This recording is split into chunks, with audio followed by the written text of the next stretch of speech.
Number 10. Elizabeth Bathory.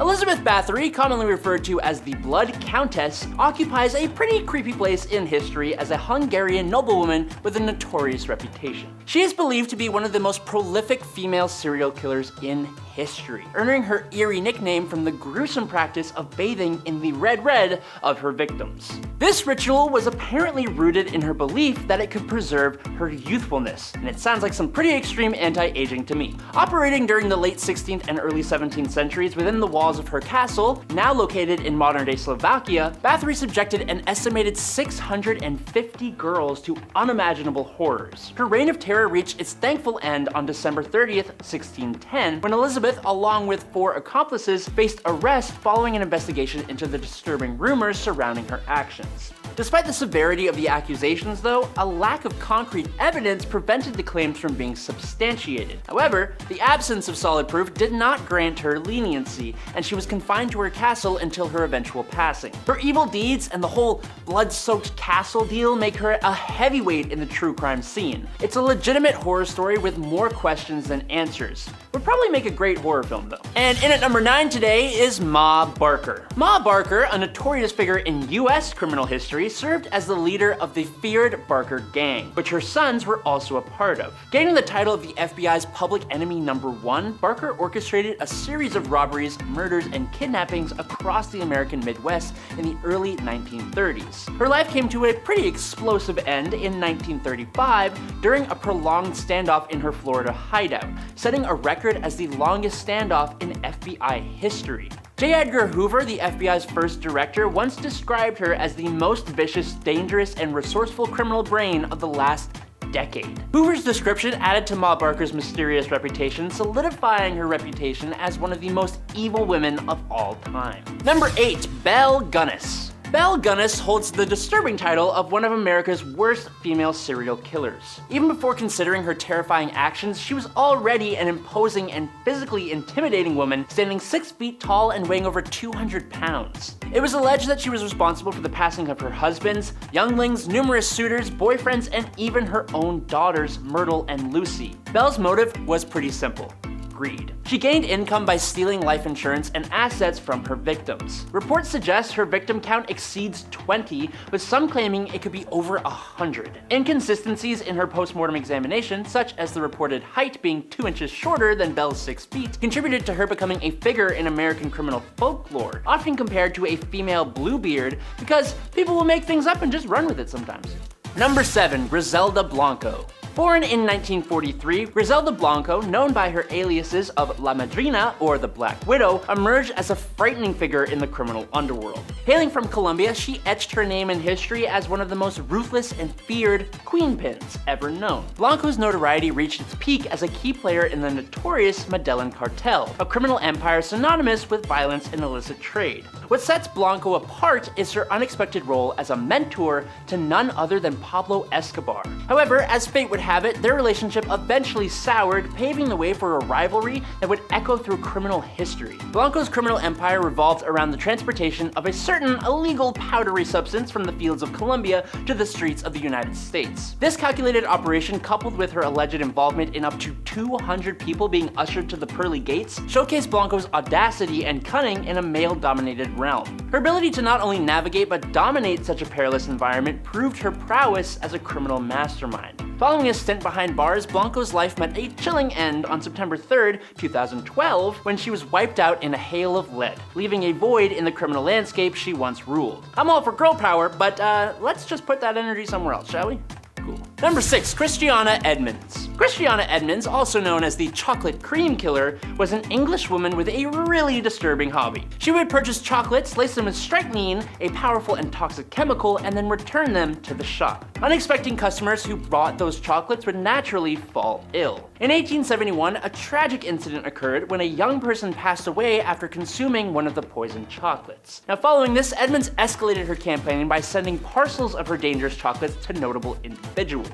As the police began linking the fatal and damaging outcomes to the chocolates, Edmonds attempted to deflect suspicion by sending parcels to herself in order to mislead the police. How intelligent. Once she was caught, Edmonds was initially sentenced to death, but her punishment was later changed to life imprisonment due to her mental illness. Number 5. Mary I of England. Born on February 18, 1516, Mary I held the throne as Queen of England and Ireland from July 1553 until her passing. As the only surviving child of the marriage between Henry VIII and his first wife, Catherine of Aragon, Mary I's reign is notable for her brutal persecution of Protestants, earning her infamous moniker Bloody Mary. Her attempt to forcefully return England to Catholicism resulted in the forced passing of numerous prominent Protestants, contributing to a climate of fear and leading around 800 Protestants to flee the country, unable to return until her passing. During her reign, Bloody Mary implemented the heresy laws, which resulted in the burning of over 300 Protestants accused of heresy. Despite the widespread violence, Mary I was never prosecuted for her actions. However, after her passing on November 17, 1558, the winds of change swept through England, ushering away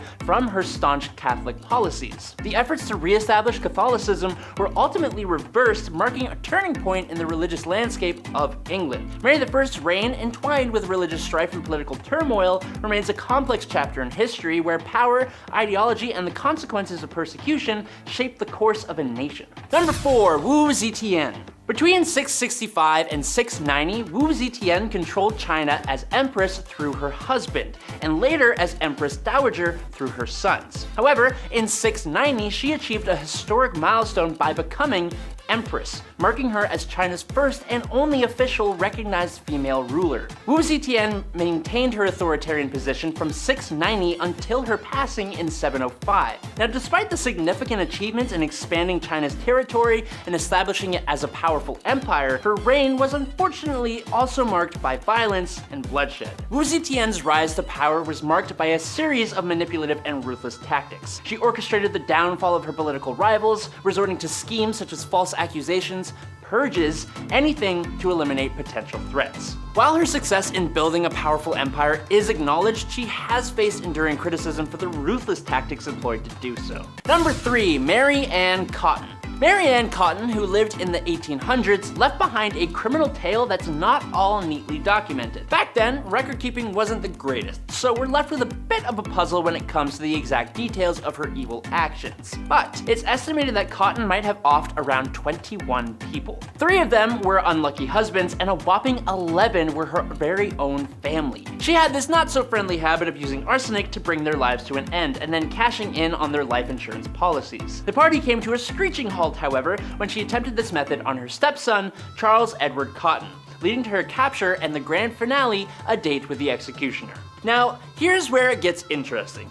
They gave her a short rope instead of the customary long one. This meant that instead of physics causing her neck to snap, she instead suffered a long, slow, agonizing suffocation. Number 2. Mary Piercy. Mary Piercy, born in 1866, lived in Kentish Town, North London, with her lover, Charles Creighton. Feeling unsatisfied with life, at the age of 24, Mary sought more, leading her to become romantically involved with a man named Frank Hogg. However, it seems that Frank was also already spoken for, being already married to his pregnant wife, Phoebe. The dark events unfolded on October 24, 1890, when a policeman discovered the almost severed body of a woman in Crossfield Road, Hampstead, along with a blood-stained pram. Mary's association with the crime drew attention when she displayed hysterical behavior at the mortuary while viewing the body of the deceased woman, later identified as Phoebe Hanelo, Frank Hogg's wife. The next day, the lifeless body of Hogg's daughter was found near Finchley Road, a mile away. This time, the cause was suffocation.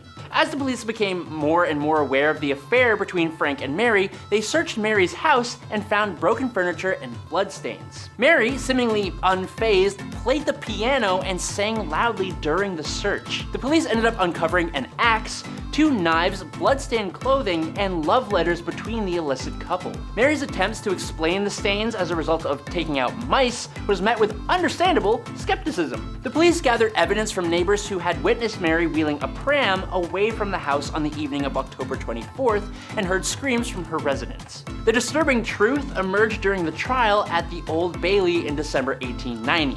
Mary's defense claimed insanity, but it proved unsuccessful, resulting in her sentencing to be sent to hell. On December 23rd, 1890, at Newgate Prison, Mary Piercy faced execution by hanging, orchestrated by James Barry, just over a decade after her father, Thomas Wheeler, met a similar fate for a similar crime. I guess it kind of runs in the family. Number 1. Delphine LaLaurie. Delphine LaLaurie was a prominent New Orleans socialite who lived during the early 19th century. She's infamously remembered for her role in one of the city's most gruesome and horrifying scandals. Born Mary Delphine McCarty in 1787, LaLaurie married 3 times and became a central figure in New Orleans high society. However, her reputation took a pretty dark turn when her mistreatment of people that she kept forcibly endured came to light. Reports of extreme cruelty and sadistic practices circulated, revealing the disturbing treatment of servants within the LaLaurie mansion. In 1834, a fire at the mansion exposed a hidden chamber where individuals were discovered in appalling conditions, subjected to unimaginable horrors. The shocking revelation sparked public outrage, and Delphine LaLaurie fled the city, leaving behind a legacy of cruelty that continues to haunt the historical narrative of New Orleans. Number 10. Pearl Hart. Pearl Hart was a notorious figure in the American Wild West, known for involvement in a stagecoach robbery. Her life story is often intertwined with the tales of the Old West and the outlaws who sought adventure and fortune during that era. Pearl Hart, whose real name was Pearl Taylor, was born in Canada in 1871, but was later moved to the United States and became involved in various activities including acting and singing. In 1899, Pearl Hart and a companion, Joe Boot, decided to rob a stagecoach in Arizona. The stagecoach was en route from the Globe to Florence, carrying passengers and valuables. The stagecoach robbery did not go as planned, as Pearl Hart and Joe Boot were not experienced criminals, and their attempt was somewhat amateurish. They failed to obtain a significant amount of loot, and after the failed robbery, Pearl and Joe was captured by law enforcement. They were then later arrested and brought to trial, and Pearl Hart and Joe Boot were tried for their crimes. During the trial, Pearl presented herself as a victim of circumstances, arguing that she had committed the robbery due to personal circumstances. She was convicted and sentenced to only 5 years in prison. As for Joe, nobody knows. Pearl Hart's life after her release from prison remains somewhat of a mystery. After serving about 2 years of her sentence, she was released due to good behavior, and Pearl Hart's belief was dramatic stint as a stagecoach robber contributed to her lasting notoriety as the annals of Wild West history. Her story became a part of a lore surrounding outlaws and characteristics of American frontier. Number 9. Laura Bullion was also known as the Rose of the Wild Bunch. She was a female outlaw associated with the Wild Bunch Gang, a notorious group of American outlaws led by Butch Cassidy and the Sundance Kid during the late 19th and early 20th century. Laura Bullion was born in Knickerbocker, Texas in 1876. Her family moved to the mining town of Moab, Utah, where she grew up. Laura became acquainted with the members of the Wild Bunch, including Butch Cassidy, the Sundance Kid, and then other notorious outlaws. She developed a romantic relationship with Kid Curry, a member of the gang, and Laura Bullion participated in various criminal activities with the Wild Bunch, including train and bank robberies. She was also known for her sharpshooting skills and her involvement in the gang's illegal enterprises. In 1901, Laura was arrested in St. Louis, Missouri for her involvement in a train robbery. She was sentenced to 5 years in prison but only served about 3, and after her release from prison, Laura Bullion tried to lead a more law-abiding life. She lived under an assumed name in Memphis, Tennessee, working as a housekeeper. Laura Bullion then passed away on December 2nd, 1961 in Memphis, Tennessee, at the age of 85, and her death was largely unnoticed by the public. Number 8. There is a limited historical information about Belle Cid, who was also known as Madame Vestal. She was a figure associated with the American Old West during the late 19th century, particularly in the realms of entertainment and the infamous red light districts of frontier towns. Belle Cid was reportedly an entertainer and an actress who performed in various theatrical productions and shows during the late 1800s. But later in her life, Belle Cid adopted the alias Madame Vestals and became known for her role as Madame, managing establishments and red light districts. These areas were known for housing brothels and establishments that provided various forms of entertainment. During the late 19th century, the American West would experience rapid growth with numerous people seeking fortune and adventures in newly settled areas, as well as red light districts. The presence of the red light districts, saloons, and entertainment venues catered to the needs of this transient population that was very common. Like many individuals associated with the red light districts of the Old West, the details of Belle Cid's life remain somewhat elusive and separating the fact that a legend can be challenging. Nevertheless, figures like Madame Vestals contribute to the colorful and diverse tapestry of the Old West societal history. Number 7. Rose Dunn, also known as the Rose of the Cameron, was a legendary figure associated with the American Old West. Born in 1878, Rose Dunn gained notoriety for her romantic entanglements with outlaws and her involvement in the activities of the Wild Bunch Gang.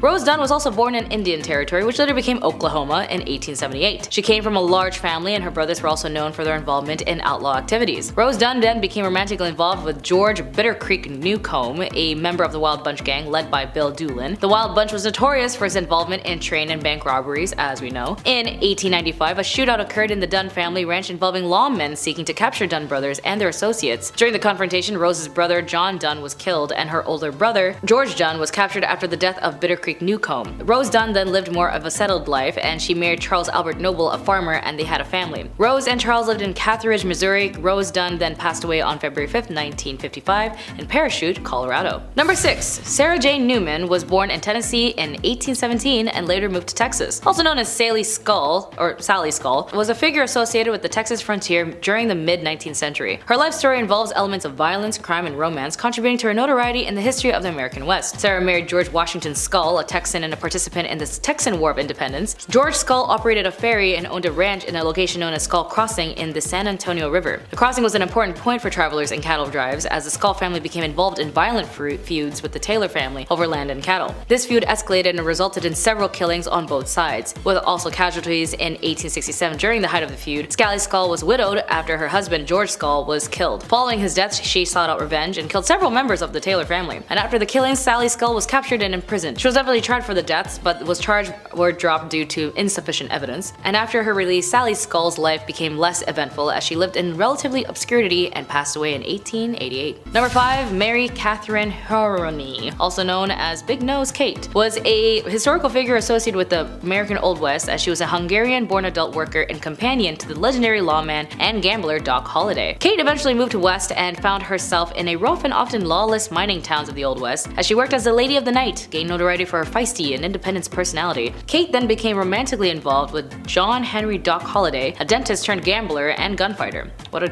career change. They met in Fort Griffin, Texas in 1870s following Doc Holliday's death in 1887. Kate Haruni then lived in various places, including Arizona and Colorado. She then worked as a nurse and a hotel owner in the early 1900s, and Kate moved to Arizona and lived in poverty. She worked in various jobs, including serving as a cook, and then in the 1930s she applied and received a pension for being a widow of a veteran American Indian War. Doc Holliday had happened to serve as a scout. Big Nose Kate then passed away on November 2, 1940 in Arizona at the age of 90. She outlived many of the famous figures of the Old West. Number 4. Belle Starr. Born Myra Maybelle Shirley, Belle Starr was a notorious figure associated with the American Wild West during the 19th century. She became known as the Bandit Queen and gained notoriety for her associations with various outlaws and her involvement in criminal activities. Belle married several times, with her famous marriage being the outlaw Cole Younger, a former member of the James Younger gang. After Younger, she then married Sam Starr, a Cherokee outlaw, which contributed to her connection with the Indian Territory, present-day Oklahoma. Belle Starr was also known to associate with herself with various outlaws, including Jesse James, the Younger brothers, and the infamous Dalton gang. Her connections to these outlaws and her involvements in horse theft and other illegal activities contributed to her reputation. Belle Starr and her husband Sam Starr lived in the Indian Territory, where they ran a horse ranch, and their ranch became a haven for outlaws seeking refuge from the law. Belle Starr was arrested several times for various offenses, including horse theft. However, she often managed to avoid lengthy imprisonments, and her criminal activities continued. Belle Starr's life came to a violent end when she was shot and killed on February 3rd in 1889 while riding home from a neighbor's house. The circumstances of her death remains somewhat of a mystery, and the identity of the killer was never actually established. Belle Starr's life exploits became part of the Wild West folklore, and over the years, she had been portrayed in many books, films, and television shows, contributing to her enduring legend. Number 3. Eda Place. Eda Place is one of the mysteries of the American Wild West, as her true identity and details of her life pretty much remains uncertain. She was associated with the famous outlaws Butch Cassidy and the Sundance Kid, as we also know them, and is often considered to have been romantically involved with the Sundance Kid. Despite her connections to these historical figures, she is very little known about Eda, as Eda's place, true identity, and background are unclear. Her real name and place of birth and details about her early life are not actually known at all, and some historical sources suggest that she may have been born in the United States, while others propose that she could have just been European or South American origin. Eda Place is also best known for her association with Butch Cassidy, aka Robert Leroy Parker, and the Sundance Kid, whose actual name is Harry Alonzo Longabo, and she traveled with them during their exploits in South America, where they sought refuge to escape law enforcement in the United States. In the early 20th century, Butch Cassidy, the Sundance Kids, and Eda traveled to South America, where they continued a life of crime, and they are believed to have engaged in bank and train robberies in countries like Argentina and Bolivia. The fate of Eda Place is uncertain, as some theories suggest that she may have perished alongside Butch Cassidy and the Sundance Kid in a shootout with the Bolivian authorities. However, there is actually no conclusive evidence to support this theory, as there may be other theories that Eda Place's true identity, with some speculating that she may have had used multiple names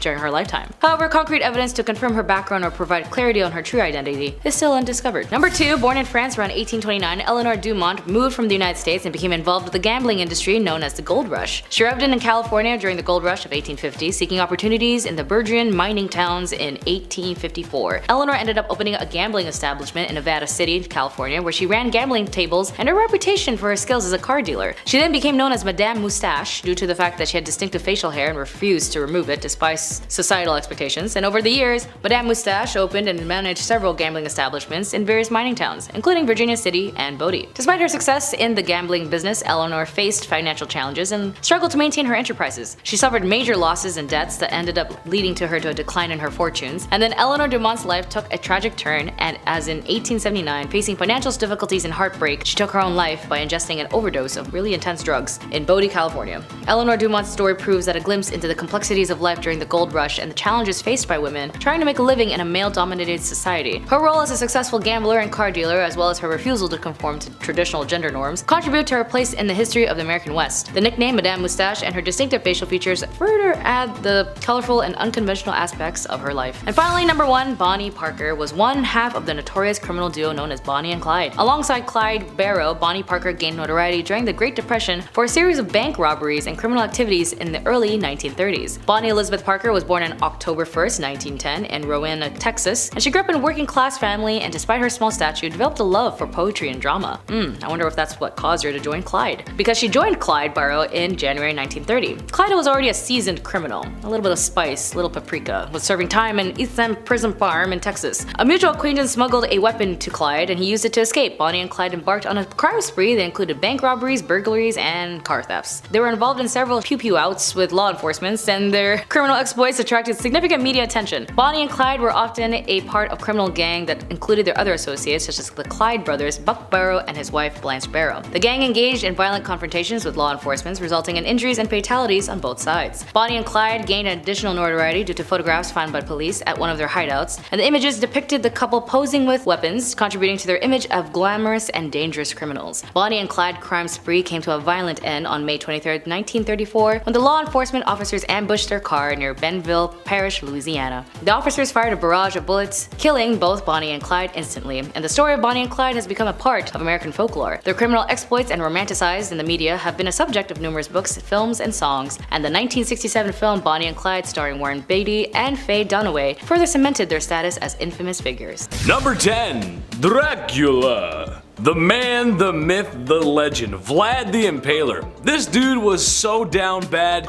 he was the inspiration for Dracula. There's really only one reason why he was so evil, and honestly, it's in his name. Vlad the Impaler liked to impale people, oftentimes alive. As if this was the worst thing thought up by a human being ever, he would leave the pikes on display, creating a horror only the eyes of medieval Europe could see. There's gonna be a lot of bad dudes on this list, some really saucy villains, unsavory characters who will make your skin crawl, but only Vlad has been bad enough to get a monster inspired by him, essentially turning his actions into somewhat of a spooky mythology. Dude gives off some serious goth energy. There's a few portraits of him, but if you look at it, he's got this stare in his eyes, like he wants to impale me or something. Vlad be nimble, Vlad be quick, just wait till you see his sharpened sticks. Number 9. The guy everyone knows.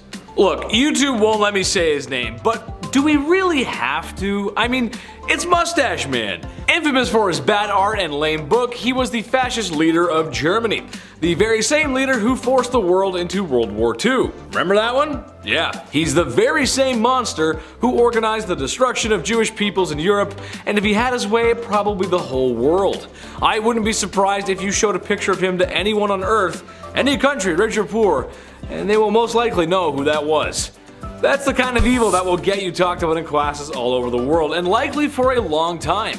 Eventually, he got what was coming to him, and the world had peace and prosperity, and there was never ever another bad stinky war ever again. Why is he not number 1, you might be asking? Well, that's just because his numbers don't compare to others, which is a very troubling statistic. I'll get to that later. Number 8. Busy Man. Most people on this list are not going to need any introduction. Kangaskhan is no exception to that. The Mongol warrior king saw his nomadic empire stretch thousands of miles, being one of history's largest empires. If you've been paying attention in history class, and you should have been, don't skip class or Big Ched will put you in the naughty corner. Bad. Yes, that's right, I just referred to myself in the third person. Speaking of third person, that's how many people Kangas unalived in his bloody conquests. Oh, did I say 3? I actually meant a lot. Did I say a lot? I actually meant a disturbing amount. Some people like to point out that he was accepting of other people's cultures and beliefs. Yes, that is true, but that's after he burned down the village right before he got to yours, and you got forcibly assimilated into his numbers. As you can also imagine, a bloodthirsty barbarian like him did not treat women with much respect. It's Kangaskhan, man. That's just how it do be. Number 7. So long, Bowser. Ivan the Terrible. Okay, sure, Vlad was called the Impaler, but you can kind of take that a different way, right? Not in that way. All innuendos aside, with a name like Ivan the Terrible, it's kind of hard to work around that. Even as a child, Ivan was showing traits of an evil dictator, or supervillain really, as it's said that he would throw animals off of tall roofs in the same way that Mario throws Bowser off of platforms. Becoming the first Tsar of Russia and probably its worst, he's responsible for many horrors and crimes, but the most infamous being his responsibility for his own son's demise. After a heated argument regarding his unborn grandson, and in a binding fit of rage, Ivan claimed his son's life. Sure, dads get angry when sons don't help mow the lawns or help take out the trash, but that's going a little far. One minute you're having a fight with your dad, and the next minute you're being carried out by Ghanaian pallbearers. You know, the dancing guys, the memes, the casket, you know? Yeah, it's a joke. Number 6, the Mad Doctor. I love doctors. Shout out to the people working in the medical field right now. I appreciate you. I couldn't even imagine the horror that is medical school though. We all know my track record for reading, and hours upon hours of studying would just be bad for my health. I gotta squeeze more video game time in there, it's just how I work, man. However, one doctor I would not want to cross is Dr. Henry Howard Holmes. He is most likely the inspiration for a lot of horror movies. A serial unaliver, said to have been performing surgeries on animals at a young age, which, again, doing some freaky deaky stuff to animals as a kid is like the red flag of red flags. It's like the only red flag. If that wasn't enough, he used to steal cadavers from the university he was studying at and doing all kinds of not nice things to them, naughty, bad. Having a clear obsession with medical practices and anatomy probably was helpful in disposing of his victims. And like something from Tales of the Crypt Keeper, that's exactly what he did. He constructed a large house, or building really, with trap doors, secret tunnels, and a lot of rooms. A basement where he could dispose of his victims. He would later then open this house of horrors up as a hotel where unknowing people would come to meet their doom. Yes, Tales of the Crypt Keeper. Come check in to the Hotel of Doom. Number 5. Bad Comrade. Stosif Jalin was the leader of the Soviet Union for probably too long. A man who worked his way up the political chain until General Secretary meant leader, which, if you look it up, it's kind of crazy. That itself is a crazy story. He's responsible for a great loss of life. It is estimated in the range of 40 million people. Ooh, yikes. Most spooky evil dudes usually go after an enemy, to someone they consider to not be part of them. He did do this, but a lot of his own people sadly met their ends from the Red Menace too. Organized and deliberate purges of people and famines to starve people. It's safe to say he is and was and always will be one of the worst humans to ever walk the face of the earth. To put it in perspective, Jalin's son was a soldier in World War II, and after being captured by German forces, the Germans thought they had one on the boss. Heck, this was a get out of jail free card, right? Well, when a prisoner trade was proposed by the Germans, Jalin laughed at only how an evil communist could, and denied the trade. His son would later perish in a POW camp shortly after. What a monster. You think you trade with me? Keep him, I don't want. Number 4. Fine white powder. Oh, to be in Miami in the mid-1980s. If I had one wish, it would be to spend a summer night in the neon-soaked beaches of Miami under strict laws enforced by a president who didn't know what was going on right underneath his nose. If you were around back then you probably got to experience something like that. Or at least in my fever dreams. I hope so. But as much as I'd like to be Tony Montana with all that sugar on his desk, I know it's bad for my health. Speaking of bad for your health, Pablo Escobar.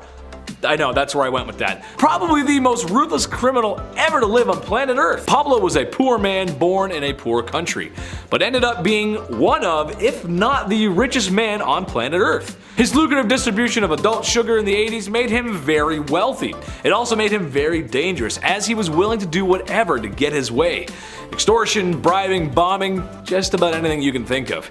Oh yeah, he was one bad dude. He had so much money that he had to bury it all over Colombia. Every once in a while some of his buried treasure pops up, and as much as I want a quick million in US cash, I'll just put it back where it came from. Oh Dios mío, lo siento Pablo. Number 3. Al Capone. Another ruthless criminal, and honestly, Capone walked so gangsters like Pablo could run. Part of the ruthless Italian mafia that was the outfit, Capone worked his way through the ranks during 1920s Prohibition America, earning millions in his time where really just $100 could stretch a long way.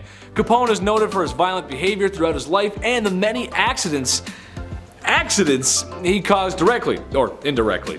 Prohibition and the Depression were hard times for a lot of folks in America. However, the media and the people of Chicago at first always wanted to see what the lavish gangster was up to, as his criminal life became somewhat publicized. Most likely due to his wealth. The dude was rich. He eventually would get arrested and sent to Alcatraz, which was probably the worst prison in America, or the best Call of Duty Zombies map, depending on how you look at things. I look at things through a Call of Duty way, so Number 2, Gabriele Prip. That might not be a name that you're familiar with, but it was the man who unalived Franz Ferdinand, which started World War I, which caused World War II, which caused the Cold War, which caused the collapse of Soviet Russia, and it's why you live in a post-war globalist world with markets developing rapidly in the cyber world. Except maybe the whole thing in Ukraine, watch out for that. Kinda crazy to think how all that could come from one wrong turn and a guy seizing an opportunity. But this also means he's kind of responsible, in a way, for all the bad stuff that happened in those times as well. So maybe don't seize the day? I'm not sure. Just don't be ruthless criminals, guys. Watch our videos instead. Although I could blame them for failing my math test in high school. Yeah, we'll go with that. Number 1, Mao Zedong. I'd like to come out here and tell you all about the chairman of China, but that simply is just too hot for TV, and if it's too hot for TV, it's too hot for YouTube. Basically, he was the dictator of communist China and is responsible for many lives lost. It's estimated to be somewhere in the range of 60 to 80 million people. Whoa! Dude was down bad, the definition of down bad, and although many were told to adore him, there's still a great many people who remember the terrible things he's done. From Beijing to Hong Kong, there's not a person around who doesn't know who he is. If being a no good, rotten person was an Olympic sport, he would have gold medals coming out of his ears. Number 10. Giulia Tofana. In the 1600s, women who were left under the control of malignant husbands who would physically harm and control them was a rather common issue, and the general rule was that unless your spouse passed away, that was the only time a woman could be granted her freedom. The active contents inside the vial with the artwork of St. Nicholas were unknown, but mostly it was filled with arsenic, lead, and possibly belladonna. It was colorless, tasteless, and therefore easy to mix with many other substances like wine or water. It was called by the name Aqua Tofana, and it was named after the suspected Giulia Tofana, as she was the main distributor and ringleader of this secret sauce. The actual creator might have actually been another woman who was caught later on. The poisoning of Aqua Tofana would go unnoticed, as its symptoms would mimic other illnesses that were prominent at the time. First dosage would mimic a cold, the third dosage digestive issues, and the fourth was death. It was so effective and helpful that when the poison was used in a slow active state, it would give the victims the assumption that they were dying and would write a will and repent. And if the provider of the poison changed their mind, the antidote was simply lemon juice and vinegar. Although the invention of this poison substance was eventually discontinued as so many had been caught with the subject,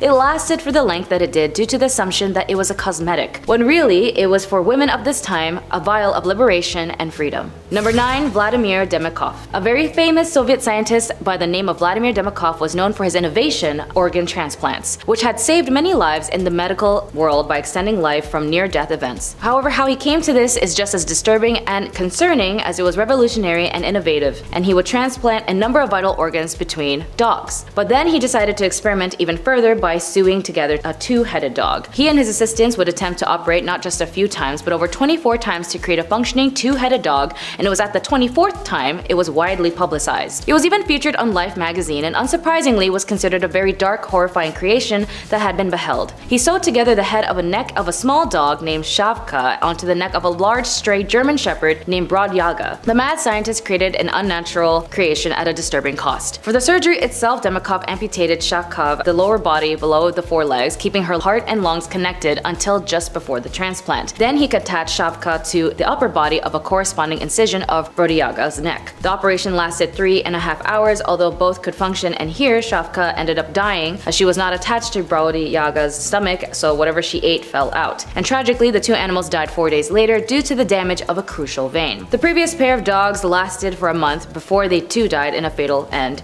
and Vladimir also had no intention to stop his animal cruelty experiments and would continue trying until his death. Number 8. MK Ultra. Project MK Ultra was an illegal human experimentation program designed and undertaken by the CIA and intended to develop procedures and identifying drugs that could be used during interrogations to weaken people and force confessions through brainwashing and psychological torture. MK Ultra used numerous methods to manipulate its subjects' mental state and brain functions, such as a covert administration of high doses of psychoactive drugs and other chemicals without the subject's consent, electric shocks, hypnosis, sensory deprivation, isolation, verbal and sexual and other forms of torment. MK Ultra was preceded by Project Artichoke, and it was organized through the CIA's office and coordinated with the US Army's biological warfare labs. The program engaged in illegal activities, including the use of US and Canadian citizens as unwitting test subjects. Investigative efforts were hampered by CIA Director Richard Helm's order that all MK Ultra files be destroyed in 1973. The Church Committee and Rockefeller Commission's investigations relied on the sworn testimony of direct participants and on the small number of documents that survived Helm's order. In 1977, a Freedom of Information Act requested uncovered a cache of 20,000 documents relating to MK Ultra, which led to Senate hearings, but some of the surviving information about MK Ultra was declassified in 2001. Number 7. Philip Zimbardo. An American psychologist and a professor at Stanford University, was known for his involvement, leadership, and administration on the research of the Stanford prison experiment. He was heavily criticized as the experiment was seen unethical and scientific reasons. The Stanford prison experiment was a psychological experiment conducted to stimulate a prison environment to examine the effects of situational variables on participants' reaction and behaviors. Participants were recruited from the local community with an ad in the newspaper offering $15 per day to male students who wanted to participate in a psychological study of prison life. Keep in mind, $15 back then is roughly $114 today. Volunteers were chosen after assessments of psychological stability and then randomly assigned to being prisoners or prison guards. Over the following 5 days, psychological harm of the prisoners by the guards became increasingly brutal. After psychologist Christina Maslach visited to evaluate the conditions, she was upset to see how study participants were behaving, and she confronted Zimbardo, and he ended the experiments on the 6th day. The SBE had been referenced and heavily criticized as an example of an unethical psychological experiment, as a harm inflicted on the participants in this and the other experiments in the post-World War II era. Because of this experiment, it prompted American universities to improve their ethical requirements and institutional review on human experiments to prevent them from being similarly harmed. The goal of Zimbardo's primary reason for the conducting of the experiment was to focus on the power of roles, rules, symbols, group identity, and situational validation of behavior that generally would repulse ordinary individuals. But with one positive result of the study is that it altered the way the US prisons are run. For example, juveniles accused of federal crimes are no longer housed before trial with adult prisoners due to the risk of violence against them. Number 6. Phalaris and Perilios of Athens. Throughout history, humans in general have created an enclave of many extraordinary things, and as civilizations go, for some reason in our distant past, they had an obsession of creating agonizing means and the inflictions of others. Perilios of Athens had created something that at first glance may seem like a work of art, but its uses had been a thing of torment: the Brazen Bull. The beautiful bronze statue casted in ancient Greece was invented between 570 and 554 BC. The statue was actually commissioned by the reign of Phalaris, an evil tyrant in Sicily. So many would think that he's actually the real inventor, or more or less had the idea. This tyrant was also known for eating new as his new cruel torment device, and the bull was cast hollow and was used as a fire would be built below, and its design was that it would be opened and a person would be forced inside. The fire would start underneath the person and it would burn as the smoke and steam would escape from the bull's nose. Incense was placed inside to counteract the smell of burnt flesh, and it is said that it was a series of tubes built inside the statue to design to distort the screams of the victim and make them sound like an animal. Phalaris was a piece of work, as he wanted to test the sound system of the bull, that he even pushed Perilios, the man who created the bull for him, into the belly and lit a fire fire under him. And then he later released him before he pushed him off a cliff. But by sheer karma, Phalaris died in a bull himself as the city was taken over by Telemachus in 554 BC. Number 5. Lytle S. Adams. After hearing about the vicious attacks of Pearl Harbor on the radio, Lytle S. Adams developed a unique plan of vengeance against the Japanese Imperial Army with the Bat Bomb. The bomb consisted a bomb-shaped casting over 1,000 compartments, each containing a hibernating Mexican free-tailed bat with a small timed incendiary bomb attached. Dropped from a bomber at dawn, the castings would deploy a parachute in mid-flight and open a release of bats, which would then disperse to eaves and attics in a 20-40 mile radius. Adams stated that the bat was the lowest form of animal life and that until now, reasons for its creations have remained unexplained. He went on to espouse that bats were created by God to wait this hour to play their part in the scheme of free human existence to frustrate any attempt of those who dared desecrate our way of this life. This weird device was then of course proved by President Roosevelt, who's remarked that his friend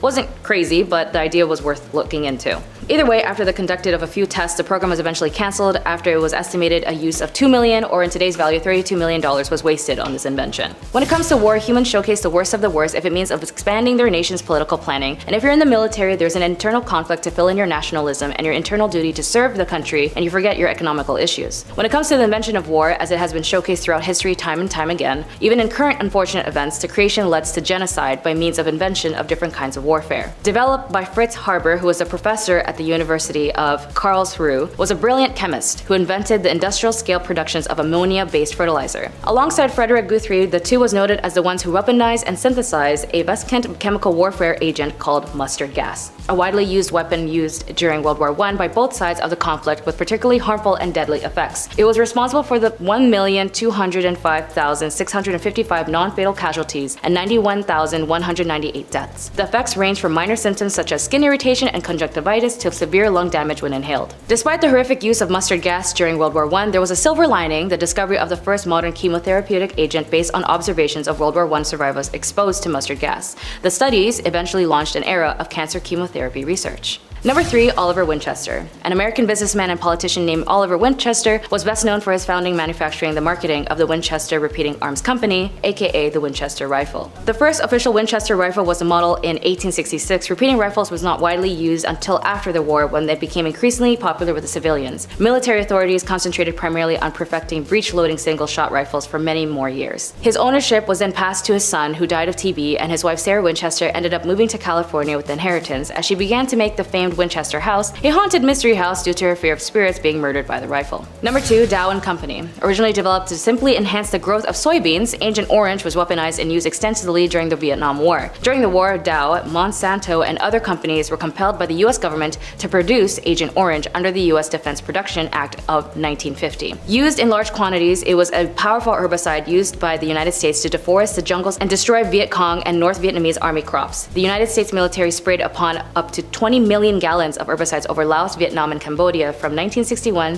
through 1971, covering over 4.5 million acres. Agent Orange was often proven afterwards to cause very serious health problems for both Vietnamese people and returning US military personnel and their families. Among were rashes, birth defects, and severe neurological problems, as well as cancer. This military action has caused the nation of Vietnam. Since then, the country has reported over 400,000 of their people were maimed and killed by the harm of the herbicides, that 500,000 of their children have been born with birth defects caused by the exposure of Agent Orange. The US courts, of course, have constantly ruled that Dow and other manufacturers bear no responsibility for the development and the use of Agent Orange during the Vietnam War, and have dismissed all legal claims to the contrary. And finally, number 1. Oppenheimer. An American theoretical physicist and director of the Manhattan Project Los Alamos Laboratory during World War II, is often called the father of the atomic bomb, causing the destruction and devastation of the Japanese as it resulted the tragedies of 200,000 civilians and military personnel. The ethics of these bombings and the roles in Japan's surrender are subjects of debate. Oppenheimer did important research of the theoretical astronomy, as well as the quantum field theory and the extensive of quantum electrodynamics. But with his interests that led him to the development of these weapons still hold to this day dire consequences on the lives that it would affect. In a very famous quote to his recognition, he has said, "If the radiance of 1,000 suns were to burst at once in the sky, that would be like the splendor of the mighty one. Now I have become death, the shatter of worlds." In a meeting he had with President Truman, he was distraught at the invention, as it was now readily usable at the hands of practically anyone. And President Truman was infuriated at Oppenheimer when he said, "Mr. President,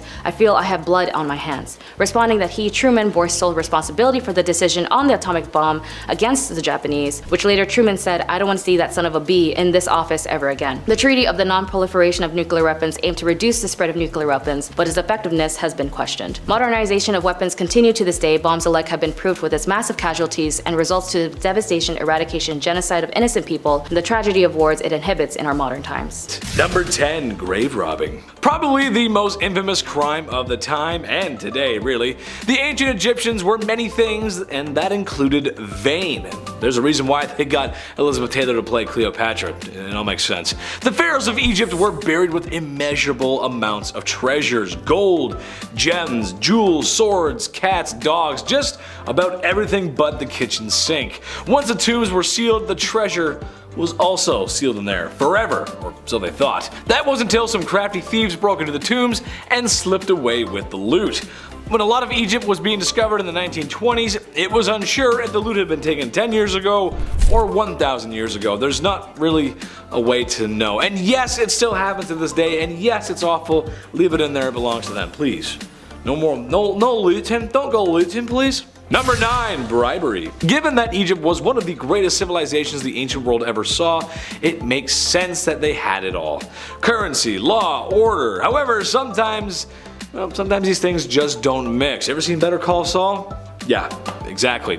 They had a good system for the time, and it was fairly concrete. However, like concrete, over time, there's little tiny cracks that form, aka bribery. Oftentimes when facing serious charges against the pharaoh, there was an option to opt out of your sentence. Just open your wallet and dish out some cash. This has worked in ancient Egypt, medieval Europe, 1920s America, and today. Say what you will, but the almighty dollar does have buying power. Number 8. Unaliving. If women of the evening partake in the world's oldest profession every night, then unaliving is the second thing we ever did. It's not really a profession, but we've been doing it for a long time. It's pretty sad, but it's true. Sure, it's always been frowned upon, but today we have a lot of rules, laws, and regulations regarding said rules, laws, and regulations about unaliving. It's bad, don't do it. It was unfortunately more common than we think back in the day, especially amongst royals in ancient Egypt frothing at the mouth for the throne. But this is something that could have happened to anyone. Plus, in a time before CSI and guys throwing off their glasses to make very obvious low-hanging fruit jokes, well, if you didn't see the crime, then you probably wouldn't catch the crook, so people kinda just got away with it sometimes. Not all the time, but sometimes. Number 7. Assassination. Related to my last point, nothing is true, everything is permitted. The creed of the assassins, and one of my favorite video game franchises, at least up until they did Pirates. After that, it was all kind of downhill after that. Well, despite the inaccuracies of the Assassin's Creed series has, like falling from great heights into bales of hay, the first known assassins just may have started in Rome and Egypt. More likely Egypt than spread to Rome, actually. Like a Sith, a lot of these early assassinations were for revenge, personal ambition, power lust, especially in the pursuit of success. Some were even part of larger plans. It's one thing to be violent, sure, but to organize the destruction of a dynasty through the means of your knife, well, it's amazing what a couple inches of steel can accomplish. Who goes there? Someone's knocking on the door? We're good. Okay, anyway, sorry. Number 6. Treason. Law and order in Egypt were associated with something called Mahat. I believe that's how you say it, which refers to truth and justice within society. Like I said before, great idea, great start, but more often than not, the ancient Egyptians had to fight off a lot of treason and corruption. More than they like to admit it. Like when King Ramses III chose the heir to his throne, and well, it wasn't who his wife had picked out, so there was gonna be problems. There was a lot of wives, sons, and breeding. There's confusing lines. So, in order to get what she wanted, she was going to stab him in the back. Literally. Well, her plot was unfoiled, and her and all the conspirators were immediately unalived as punishment. There wasn't even a burial service, as they were all thrown in the river afterwards. No amount of money or bribery could save them there. Number 5. Thigh or leg. Ever sit down at the holiday dinner table and your uncle's cutting the turkey and says, "Are you a thigh man or are you a leg man?" Except he says the same thing every Christmas, and you can't wait for him to say it because that means you're another second closer to not being there. Anxiety's a heck of a thing, man. I don't have anxiety that bad. I'm just trying to relate to some of the people out there. I feel like I've been there with you. I don't know. Well, this was no Christmas, and this certainly was no turkey, but people we're talking about here. Yeah, we're talking about people. When someone was found to have done a serious enough crime, but not serious enough to be unalived, the authorities met in the middle by taking a leg. Oh god, that's awful. Now some of you might be thinking, well, I guess it's not that bad. You lose a leg and you move on, but imagine being held down and someone hacking your leg off with a bronze tool because steel doesn't exist yet. Oh, awful, awful, no good, no painkillers. Number 4, homework. Homework, homework, homework. Homework, homework. Love it or hate it. Well, I actually hate it, and so do most of my friends. Some say it's needed in a modern world to teach efficiently, some argue it doesn't do anything at all. I did my homework 90% of the time, believe it or not, and I know some of you are going to comment and say, oh, Chetty, no you didn't. I did, I really did. But when I didn't, I would usually come in and charm my way out of it. Hi, Miss Middleton, you look great today. You're the best. It worked most of the time. What can I say? Usually on the female teacher, it didn't work on the male teacher, so.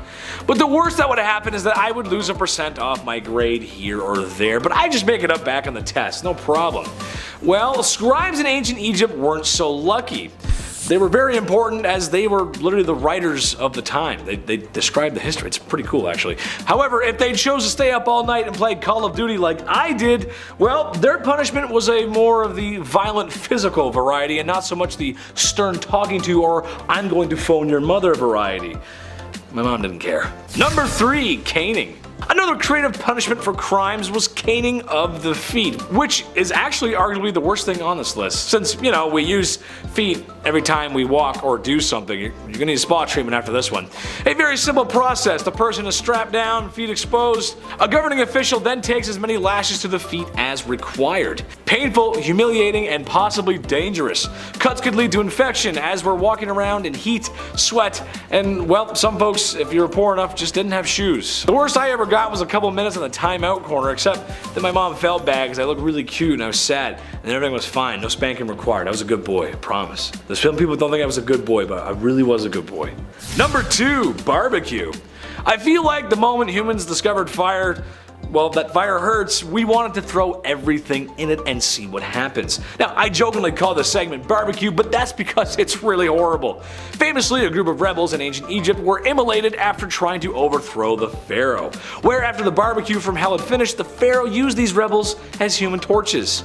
Oh, wow, okay. All Fantastic Four jokes aside, it was horrible, smelly, and cruel. Don't ever do this, please. Number 1, adultery. Surprisingly, one of the most punishable crimes in ancient Egypt was being unfaithful, partly related to the lifestyle of Mahat and being truthful and just. It really makes sense. Just be a good boy. It makes a lot of sense, but some people don't follow that. The whole thing is bizarre because, well, no one really followed it. Especially the royals. I mean, they had kids with their sisters and brothers and cousins and others and all, it's messy. However, some folks did find themselves caught in this law, and when they did, they could succumb to anything on this list.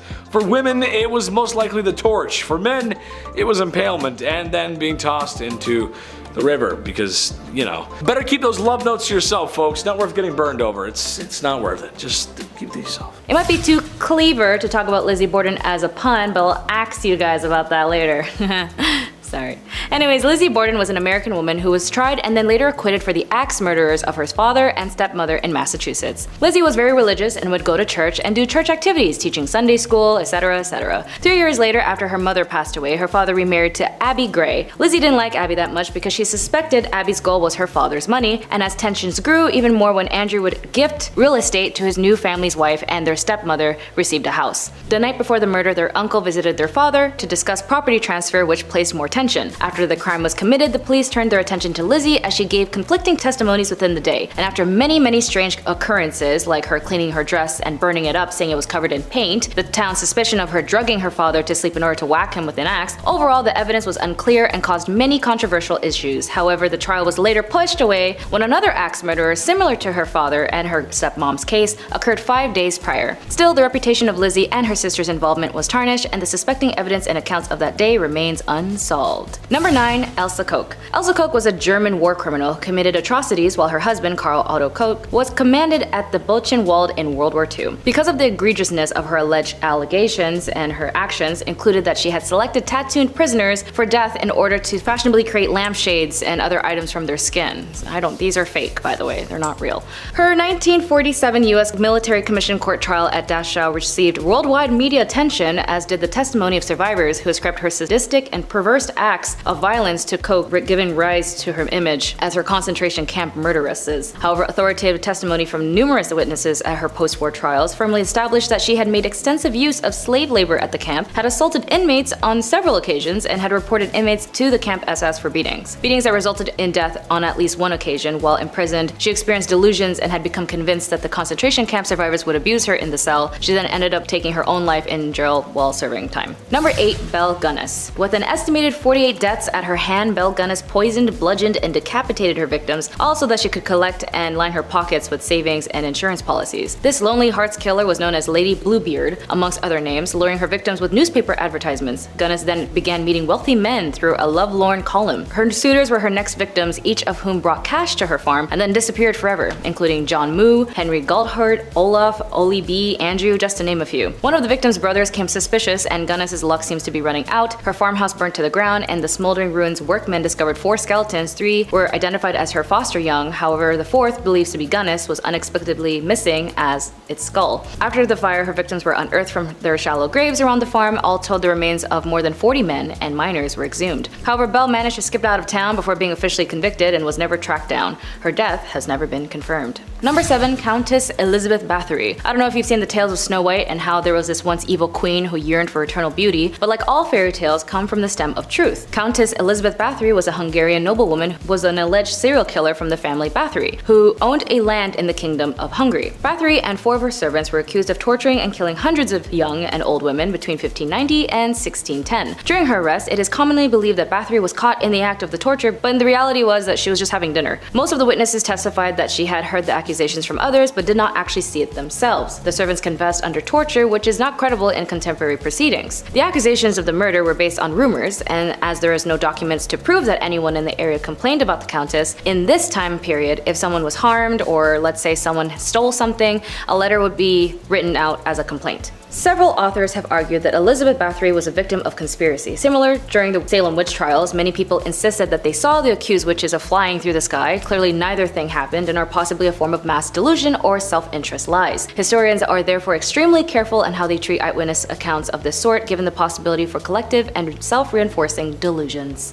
Number 6. Dorothea Helen Puente. Dorothea Helen Puente was an American convicted serial killer, and in the 1980s she ran a boarding house in Sacramento, California, and murdered various elderly and mentally disabled boarders before cashing their social security checks. She paid each of them monthly spendies, but then kept the remaining for what she claimed were expenses for the boarding house. Puente's boarding house was visited by several parole agents as a result of previous orders for her to stay away from the elderly people and not to handle government checks. Despite these frequent visits, she was never charged with anything. Neighbors began to grow suspicious of Puente when she stated that she adopted a homeless man named Chief to serve as a handyman. She had Chief dig the basement and remove soil and garbage from the property, and Chief then put in a newly concrete slab in the basement before he too mysteriously disappeared. In November 1988, another tenant in Puente's house, Alvaro Montoya, disappeared, and after he failed to show up for his meetings, his social worker reported him missing. Police arrived at Puente's boarding house and began to search the property. They discovered recently disturbed soil and were able to uncover 7 bodies in the yard. When the investigation began, Puente was not considered a suspect, and as soon as the police let her out of their sight, she basically fled to Los Angeles, where she visited a bar and began to talk to an elderly pensioner. The man recognized her from the news, and then he called the police, and she was charged with 9 counts of murder and was sentenced to 2 years of life. She died at the age of 82 and had always insisted all of her tenants died to natural death. Number 5. Giulia Tofana. Not your typical Chanel number 5, but this too was a femme fatale bottle used by so many women to do one major thing: to get rid of their husbands. By some definitions, Giulia was a girl's girl. After all, it was the 1600s, and women who had malignant husbands who would physically harm and control them was a rather common issue, and the general rule was that unless your spouse passed away, that was the only time a woman could be granted her freedom. In its creation was associated by none other than Giulia Tofana, who apparently was the ringleader of 6 poisoners in Rome. In order to avoid detection from authorities, they actually used the trade trade name after St. Nicholas and would sell the poison openly as a cosmetic. They even went ahead and used an image of St. Nicholas over the vials, and St. Nicholas and the vial of poison would be sold, affecting over 600 victims, mostly husbands. The active contents inside the vial was unknown, but it was filled with arsenic, lead, and possibly belladonna. It was colorless, tasteless, and therefore very easy to mix with other substances like wine or water. The poisoning would go unnoticed, and its symptoms would mimic other illnesses that was prominent at the time. First dosage would mimic a cold, the third would be digestive issues, and the fourth was death. It was so effective and helpful that when the poison was used to be in its slow active state, it would give the victims time to assume that they were dying and write a will. And if the provider of the poison changed their mind, an antidote was simply lemon juice and vinegar. Fun fact, Mozart at one point was poisoned using aqua tofana, but apparently he himself started this rumor. And if you knew anything about Mozart, he was the Bugs Bunny level type of troll. Number 4, Bonnie Nettles. As cult leaders go, most women of cult leaders were subject to follow their male counterparts. As for Bonnie Nettles, she was the co-founder and co-leader with Marshall Applewhite of the Heaven's Gate New Religious Movement. Although she was registered as a nurse and was married to a businessman named Joseph Nettles, she actually lived a relatively normal life. However, according to the New York Times, she began attempting to contact deceased spirits by conducting regular seances and came to believe that the 19th century monk named Brother Francis frequently spoke with her and gave her instructions. She also visited multiple fortune tellers who told her that she would soon meet a mysterious man who was tall with light hair and fair complexion, descriptions that were very close to Marshall Applewhite's appearance. It was unclear how they met, but after Nettles did an astrological reading for Applewhite, they had an instant spiritual connection. Nettles and Applewhite established Heaven's Gate together as equals, with Nettles running the group and Applewhite speaking for her. Nettles claimed to have communicated with aliens about the next level and told Applewhite to tell their followers. When Nettles died from cancer, the mass followers of Heaven's Gates would then follow through by culminating to take their own lives in 1997.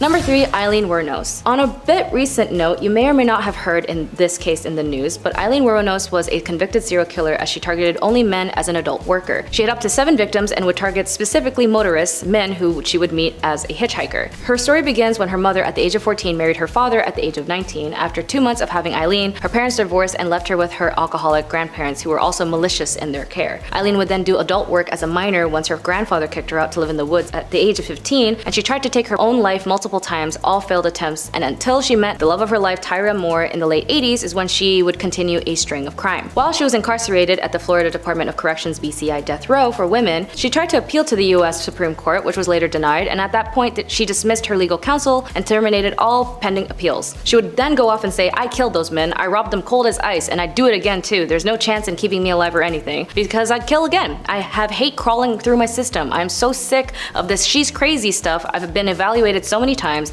I'm competent, sane, and I'm trying to tell the truth. I'm one who seriously hates human life and would kill again." After extreme mistreatments she suffered while imprisoned and the inhumane management given to her by her officers, in her final interview she turned to the interviewer and said, and also paraphrasing due to censorship, "You sabotaged me, society, and the cops and the system. An attacked woman got executed and was used for books and movies and so on." Her final on-camera words were, "Thanks a lot, society, for railroading my ass." She was later executed by lethal injection. Number 2, Pearl Fernandez. Again, although this case is one of a very recent event, it still marks as a notable case in the issues that lie in the legal forms, in the protections of minors, and the lack of involvement of CPS. Pearl Fernandez, you may or may not know, was the mother of Gabriel Fernandez, who passed away in Pearl and her boyfriend Usaro's custody. According to The Atlantic, Pearl Fernandez and her boyfriend shot Gabriel with a BB gun, tortured him with pepper spray, beat him with a baseball bat, and forced him to eat cat feces. All injuries pointed to severe psychological and emotional distress endured over a long period of time. It was not one-time event that led to Gabriel's death, it was months of torture. A judge rejected her remorse, stating that Pearl's actions were horrendous and inhumane and nothing short of evil.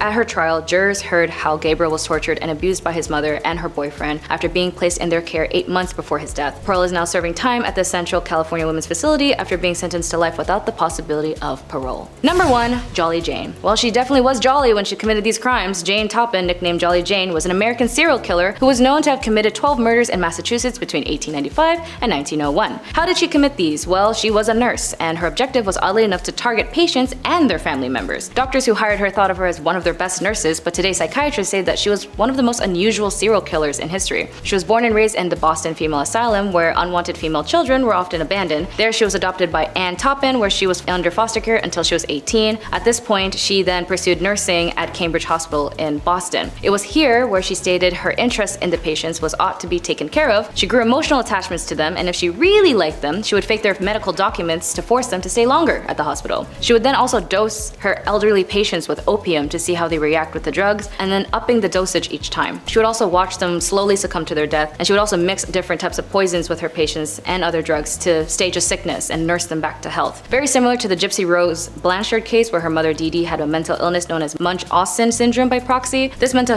health condition is basically where a caregiver makes up or causes an illness or injury in a person under their care, such as the young or the elderly adult, or a person who has a disability. Because vulnerable people are the victims, MSBP is a form of multiple harm cases. Jolly Jane also had a masochistic side, as she would even get into the bed of her patients who were suffering until they died. She wasn't caught until she used a metallic-based poison on a victim, which finally sparked an investigation. In a court in 1902, Capone was found guilty, and then she told her attorney that she actually killed more than 100 people and even got in beds with more of her victims. She was sentenced to stay at an asylum, stayed there until her death. Number 10. Stubbins Firth. Stubbins Firth was a University of Pennsylvania researcher fixated on one particular scientific scheme, and a very dangerous one at that. As a trainee doctor, he became obsessed with the idea that yellow fever was non-contagious, to the extent that he went to great extremes trying to prove it. Armed only with a trusty blade and his incessant desire to find the truth, Firth sliced opened his arms and smeared vomit from yellow fever patients into his wounds. When that made no difference, he poured the vomit into his eyes, drank some of it, fried the stuff, and breathed in the fumes. And in a final act of madness, he covered himself with blood, urine, and saliva from infected patients. Ultimately, Firth proved this theory so far, as he didn't get sick. However, we now know that this was as much down to him making samples from the late-stage patients who were past the point of contagion. In other words, Firth swallowed infected vomit but didn't shed much new light on the disease. So he did all that for nothing. Number 9. Jose Delgado. University of Madrid graduate Jose Delgado may have received a prestigious professorship at Yale University, but his research was on dealing with mind control. While at Yale in the 50s-60s, Delgado inserted electrode implants into the brains of primates and used a remote control that gave off radio frequencies to make the animals perform complicated movements. Later, he placed the implants into the brain of a bull and got into the ring with the beast using his transmitter to stop charging before it reached him. Aside the animal cruelty, he even tried these experiments on 25 people and wired them up. Behaviorally, it only induced the people's anger and impacted more towards their aggression, but he kept striving for a way to achieve mind control, and even once said, "We must electronically control the brain, and someday armies and generals will be controlled by electric stimulation of the brain." I don't know, I guess it doesn't work. Number 8. Paracelsus. Switzerland Paracelsus' contributions to toxology were based heavily in astrology, and he is quite well known for offering the community a wide array of useful ideas and innovations. He was a pioneer in several aspects of the medical revolutions of the Renaissance, emphasizing the value of observation in combination with received wisdom. However, for all of his use, he also thought he might be able to create a homunculi, or small humans, who stood no more than a foot or so height and performed actions very similar to Gollum. Not Gollum from Lord of the Rings, but pretty close. He is said to have run away after turning on their master. The homunculus creation used bits of people using semen and hair. To him, the fully grown homunculi was supposedly greatly skilled in art and could create giants, dwarves, and other marvels. As though they are art, they are born, and therefore art is embodied and inborn in them, and they needed to learn it from, well, no one. Well, it didn't end up working because they ended up dying right away. Number 7. Peter Neubauer. Clinical psychologists led by Peter Neubauer ran a secret experiment in which they separated twins and triplets from each other and adopted them out as singlets. The experiment, said to have been partly funded by the National Institute of Mental Health, came into light when 3 identical triplet brothers accidentally found each other in 1980. They had no idea they had siblings, and David Kellman, one of the triplets, felt really angry towards the experiment, quoting, "We were robbed of 20 years together," said Kellman in the Orlando Sentinel article. His brother, Edward Gallen, sadly took his own life in 1995 at his home. The child psychiatrist who headed up the study, Peter Neubauer and Viola Bernard, showed no remorse according to news reports, going as far as saying they thought that they were doing something good for the kids, separating them so that they could develop their own individual personalities. As for what Neubauer learned from his evil experiment, that anyone's guess as a result of the controversial study are being stored in an archive at Yale University, and they say they can't actually reveal it until 2066. Number 6. The Burke and Hare. Body snatching was very common in the ages of the pre-19th century, as the only legal way to get bodies for dissection was those of executed criminals. Since it was difficult to get on the waiting list for these bodies, anatomists took buying bodies from the grave robbers or even doing it themselves, up until the students and the anatomists would carry out their own raids in graveyards, acquiring cadavers as and when they could. William Hare and his friends William Burke found ways of delivering fresh corpses to their boarding houses without actually having to steal a body, which is that they would smother more than a dozen lodgers at that boarding house, and then they would sell their bodies to the anatomist Robert Knox. And Knox didn't notice or care that the bodies that he received were recently fresh, as it was imperative to his job. Burke was later charged and died for his crimes, and the case spurred the British government to loosen the restrictions on dissection. The scandal led to the Anatomy Act of of 1832, where they made a great number of cadavers legally available for education purposes. Typically, these bodies would be from those who died in an asylum and had no relatives or any ways to cover for funeral costs. Number 5. Sidney Gottlieb. Gottlieb was in charge of the CIA's MK Ultra project in the 1950s. This project's goal was to investigate techniques that would crush the human psyche to the point that it would admit to anything. I guess in some ways it's kind of like the truth serum but with psychology. More specifically, he too also wanted to find a way to do mind control like Delgado in number 9. He wanted to find ways with the CIA to induce the behaviors of enemies, but in these cases, Sidney went his way by dosing unsuspecting subjects with LSD, experimenting with illegal drugs, and sought out all sorts of exciting ways to poison people, including Fidel Castro, as he is the man behind the infamous poison cigar. If you guys know Stranger Things, the suspicion of Eleven getting her powers was from her mom being induced with LSD, chemicals that were thought to be creating of powerful abilities, but unlike Stranger Things, it definitely helped open someone's mind up, but not like moving stuff with one's mind. Number 4. Sergei Burko-Honeko. Although he's been credited with helping bring about the most important advances with open heart surgery, his gruesome act was on experimentations on animals, also animal cruelty. Sergei wasn't content with slicing up animals after they died. More specifically, not only did he not like to wait, but he also didn't like the animals to die, even after they've been decapitated. In the late 1930s, him and his team undertook a series of experiments as part of which they removed a canine's head and kept it alive away from its body by hooking it up to an air and blood supply apparatus. He would also have another hound had all the blood drawn from its body, only later to be brought back to life by the Soviet Frankenstein. Number 3. Shiro Ishii, a microbiologist and a lieutenant general of Unit 731, a biological warfare unit of the Imperial Japanese Army during the Second Sino-Japanese War. Ishii is remembered as the father of biological warfare. Under his watch, thousands of captives were infected with deadly diseases and thousands more were impacted by chemicals on the battlefield. Ishii performed a bunch of experiments that had nothing to do with chemical warfare, including forceps, vivisections, and simulated strokes.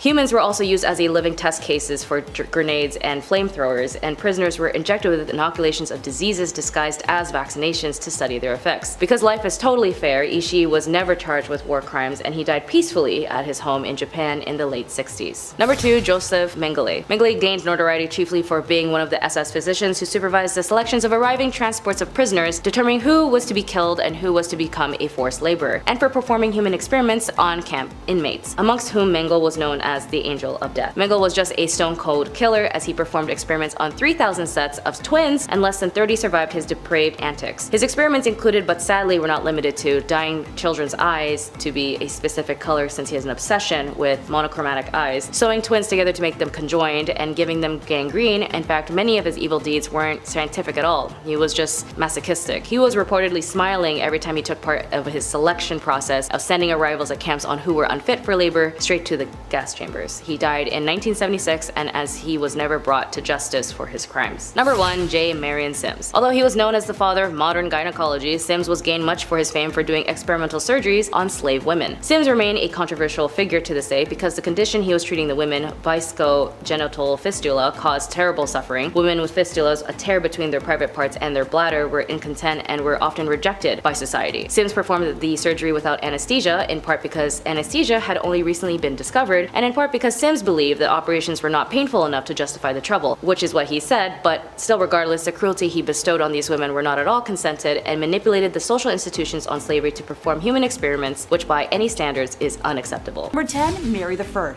So this is a ruler who could have reserved a place in common history as the first woman ever to be, the Queen of England. Instead, she is mostly remembered as Bloody Mary, a name she acquired because of her staunch and violent opposition to the Reformation. Look, the interwebs don't like the B word, so I had to spell it out, so I'm hoping you figured out what I was trying to say. The most controversial part of her reign was her religious policy. Despite promises a month into her rise to the throne that she would not pursue forced conversion of Protestants, Mary had leading Protestant churchmen imprisoned. She sought to reaffirm papal jurisdiction over England, and when the deal with Rome succeeded, the Heresy Acts were reinstated, which allowed for the burning of heretics. This sent a wave of fear through England, and around 800 Protestant nobles immediately fled the country. I wonder why. In February of 1555, the executions began. Protestant Archbishop Thomas Cranmer was forced to watch the bishops Nicholas Ridley and Hugh Latimer being burned at the stake. Cranmer repented his Protestant faith, and technically, under law, he should have been absolved as a repentant, but Mary refused to accept his absolution and had him burned at the stake as well, just, Set an example, or for funsies. By the end of her terror, Mary had almost 300 people executed, most of them by burning at the stake simply for the crime of being Protestant. Her reign was relatively short, lasting a little over 5 years, since she passed in 1558 from either ovarian cysts or ovarian cancer and was succeeded by Elizabeth I. Number 9, Wu Zetian. Look, I know I said in the title of today that I'd be talking about evil queens, but I support all women's wrongs. And rulers in other countries tend to have different titles to their equivalent of queens. So Wu was born to a relatively wealthy family and had extremely progressive parents, becoming well versed in a wide range of subjects including writing, music, literature, and perhaps most importantly, politics and governmental affairs. By the age of 14, Wu was summoned to the imperial palace to become a concubine of Emperor Taizong. After his passing, the newly anointed Emperor Lizzie, the youngest son of the late emperor, who became Emperor Gaozong, brought Wu to the imperial court to be his own concubine. I'm not going to unpack that. In 654, Wu bore a daughter, but shortly after the birth, it passed, with evidence showing strangulation. So Wu accused Empress Wang of the death, and Wang lost favor with the emperor. The most popular theory is that Wu actually did the act to her own daughter.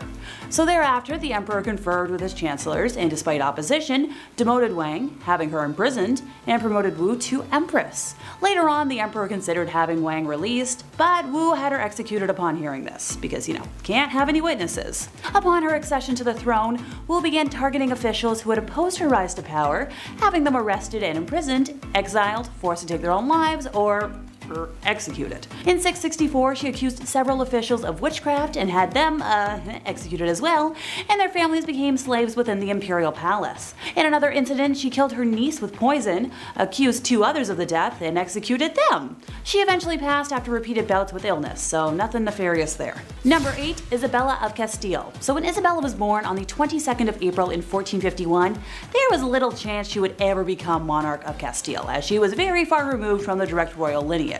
War, politics, and subterfuge intervened, however, and for many years, the Kingdom of Spain was in turmoil, suffering from civil wars and a lot of chaos. To quell one of the rebellions, the hand of Isabella was promised to the commoner, Pedro Duran Acuna Pacheco, but on his way to her, he suddenly fell ill and, passed. Now, this immensely fortuitous event for Isabella cemented her devotion to her faith, since she didn't exactly want to marry a commoner and prayed for divine intervention.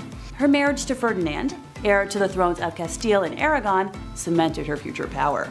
After the death of the King of Castile, the throne was given to Isabella. Her cruelty is recognized in the treatment of non-Christians, which led to the formation of the Spanish Inquisition, known for its extreme brutality and torture of mostly Jewish and Muslim folks. Isabella waged war on the Kingdom of Granada, the last Muslim kingdom in Spain, and the last piece to fall in the Spanish Reconquista. While some may see it as the liberation of Spain, for many others it was open genocide. By the time Granada was annexed, 100,000 Muslims were either dead or enslaved. Number 7, Catherine de Medici. I'm chuckling, but I'm glad my obsession with rain in high school is about to come in handy. So serving as the Queen of France from 1547 to 1559, Catherine had enormous political sway over her sons, the French kings Francis II, Charles IX, and Henry III. They reigned through the French Wars of Religion and faced problems with a group of Calvinist Protestants called the Huguenots. It is widely believed by historians that Catherine attempted to have their leader, Gaspard II de Coligny, assassinated. The attempt failed, and fearing retaliation from the most powerful folks in power, Catherine planned to kill them all before they could take action. The result was the St. Bartholomew's Day massacre, which resulted in the deaths of between 5,000 to 30,000 Huguenots. Number 6, Lady Elizabeth Bathory. Born in 1560 on a family estate in royal Hungary, Elizabeth was of noble lineage and privileged with education, wealth, and a lofty social rank. Her first taste of the morbidly bizarre was introduced to her during the early years of her life, when she suffered seizures which might have been epilepsy. Treatment at the time for such bouts included feeding the patient human redness and bits of skull from a non-sufferer. She bore witness to brutal punishments and executions carried out by her father's officers and was influenced by family members involved with Satanism and witchcraft. When she was barely in the double digits of age, Elizabeth was engaged to Count Ferenc Nadasdy, who she later married. Her husband spent much of his time away from home fighting the Ottomans, leaving Elizabeth to run the estate. Her sadism became more pronounced as time wore on, and upon the death of her husband in 1601, her vicious crimes escalated. Most of her victims were girls around the age of the time she got married, and were usually the daughters of lesser gentry who had been sent to court to learn etiquette. Her favorite punishment methods including using pins to stick under her victims' fingernails and covering her victims in honey and leaving them out to be eaten by ants and other insects. Other methods included whipping her victims with nettles and frequently burning body parts, especially genitalia. After burning her victims, she would dump them in icy water. Many of them were punished to the point of death, some of whom were buried in unmarked locations, and some sources even claim she engaged in people munching, making that her darkest secret. Elizabeth and a few of her servants were eventually arrested in 1610, and her accomplices were put on trial in 1611. With over 300 witness accounts and numerous testimonials, a guilty verdict was assured. A servant girl who claims to have seen evidence in Elizabeth's private books stated that her victims were around 650 folks. The accomplices were sentenced to death, and Elizabeth was confined to a bricked-up room with slits for air and delivery of food. She was found dead a couple years later. Number 5, Marie Antoinette. So France's queen between 1774 and 1792 was Marie Antoinette, who was, the last queen before the French Revolution. She had quite the reputation for splurging on expensive things and found herself in quite a few scandals. One in particular was the affair of the diamond necklace. So Countess de la Motte, a young lady, pretended to be the queen's friend and entered the French court in 1785. She fooled a high society member into believing that Antoinette loved him. She even hired a body-selling worker and disguised her as the queen and convinced the man that Marie wanted to purchase a diamond necklace. The jewelry cost around 1,600,000 livres then, which is almost $12 million today. The money was never paid, and the queen had no clue about what had taken place. But even though she was innocent, the public still despised her. Granted, she's mostly known for her infamous dialogue. When French subjects could not afford bread, she said, "Let them eat cake," which fueled the French Revolution and ultimately led to her execution. Number 4, Queen of Castile. So Juana la Loca was the Queen of Castile from 1504 to 1516, and she suffered from various mental disorders. After her husband passed in 1506, her father buried his body. However, Juana used to open the tomb and caress her husband's dead body, and ultimately she ordered the body dug out and kissed her husband's feet. Additionally, she would carry his coffin everywhere with her, and actually kept it under her bed. Years later though, she eventually allowed his burial outside her window. Look, I just keep weird dolls under my bed. Number 3, Maria Eleonora of Brandenburg. Maria Eleonora, born on November 11th of 1599, passing eventually on March 28th of 1655, held the title of Queen of Sweden from 1620 to 1632 as the wife of King Gustav II Adolf. Coming from a noble German family, she belonged to the prestigious house of... I'm not even going to try and say that. However, when Maria and Gustav gave birth to a girl with a genetic condition causing excessive hair growth, Maria was deeply shocked. The unexpected appearance of her daughter, combined with societal beauty expectations, pushed Maria to her limits. She considered her daughter ugly and refused to care for what she perceived as a monstrous creature. When Gustav died when Christina was only, this many years old, Maria blamed her for his death. For over a year, Maria subjected Christina to very harsh punishment, confining her to blacked-out, darkened rooms to mourn her father in solitude for very extended periods, even placing her father's open casket in Christina's room and demanding she sleep next to it, which that's way too morbid, even by my standards. Maria's mental state deteriorated, eventually leading to Christina's removal from her custody. So, thank goodness for Christina. Number 2 is Sixty the Dragon Lady. So the story of her rise to power is a remarkable one. Born at a time when Chinese women were politically invisible, this lady managed to acquire enormous political influence by exploiting her position as a royal concubine, engaging in court intrigues and manipulating those around her. By the end of the 1860s, she had become the most powerful individual in China. Her will and her reach even exceeded 2 male emperors, who she frequently bypassed or overruled. Now, she was originally born Lan Kuol in 1835, the daughter of a minor Manchu official, and at age 15 she was selected as a potential concubine for the emperor and relocated to the Forbidden City. She was elevated to the status of concubine officially by age 18, eventually giving birth to the emperor's only son, Zechun, a feat that earned her another promotion in the palace hierarchy. The emperor died in 1861, and shortly after the disastrous Second Opium War, left the throne to his only son. So as the mother of the reigning emperor, Cixi was given the courtesy title Dowager Empress. So by this point, the empress had become quite adept at manipulation, palace intrigues, and power games. Through forged evidence and false testimony, she engineered the arrest of the 8 ministers, 3 of whom were later executed. With the regency council gone, the empress became the de facto regent for the duration of her son's reign, until his early death from smallpox in 1875. The empress was instrumental in the succession, choosing her young nephew Zetian, who was crowned as emperor. So once again, this Dowager Empress acted as regent to the infant emperor, this time in a more formal capacity. 12 years into the young emperor's reign, our empress moved to the summer palace in Beijing, and surrounded by a network of informants and advisors, doted on by loyalists and conservatives in the bureaucracy and military, she continued to exert enormous influence on appointments, policies, and matters of state. Stories of the empress's extravagance are prevalent, since it has been claimed that she regularly increased her personal and food allowances, that she withdrew gold and silver from dwindling national reserves, and spirited millions of pounds offshore into bank accounts in London. Other tales of her exorbitant spending include her decision to spend 10 million silver teals, some set aside to rebuild the Chinese Navy, on the renovation of one of her palaces. Another rumor claims that 3,000 ebony boxes were needed to restore her jewelry collection. Number 1. Agrippina the Younger. So Julia Agrippina, also referred to as Agrippina the Younger, was a Roman empress from 49 to 54 AD, the fourth wife and niece of Emperor Claudius and the mother of Nero. After the death of her first husband, Agrippina tried to make shameless advances to the future emperor Galba, who showed no interest in her and was devoted to his wife. On one occasion, Galba's mother-in-law gave Agrippina a public reprimand and a slap in the face before a whole bevy of married women. She was one of the most prominent women in the Julio-Claudian dynasty, functioning as a behind-the-scenes advisor in the affairs of the Roman state via, the powerful political ties. She maneuvered her son Nero into the line of succession, and Claudius became aware of her plotting, but died in 54, and it was rumored that Agrippina poisoned him. She exerted a commanding influence in the early years of Nero's reign, but in 59 she was killed. Both ancient and modern sources describe Agrippina's personality as ruthless, ambitious, violent, and domineering. Maximilien Robespierre. It is pretty well known conception when it comes to the French. Riots, protests, and petitions and revolutions are pretty coherent.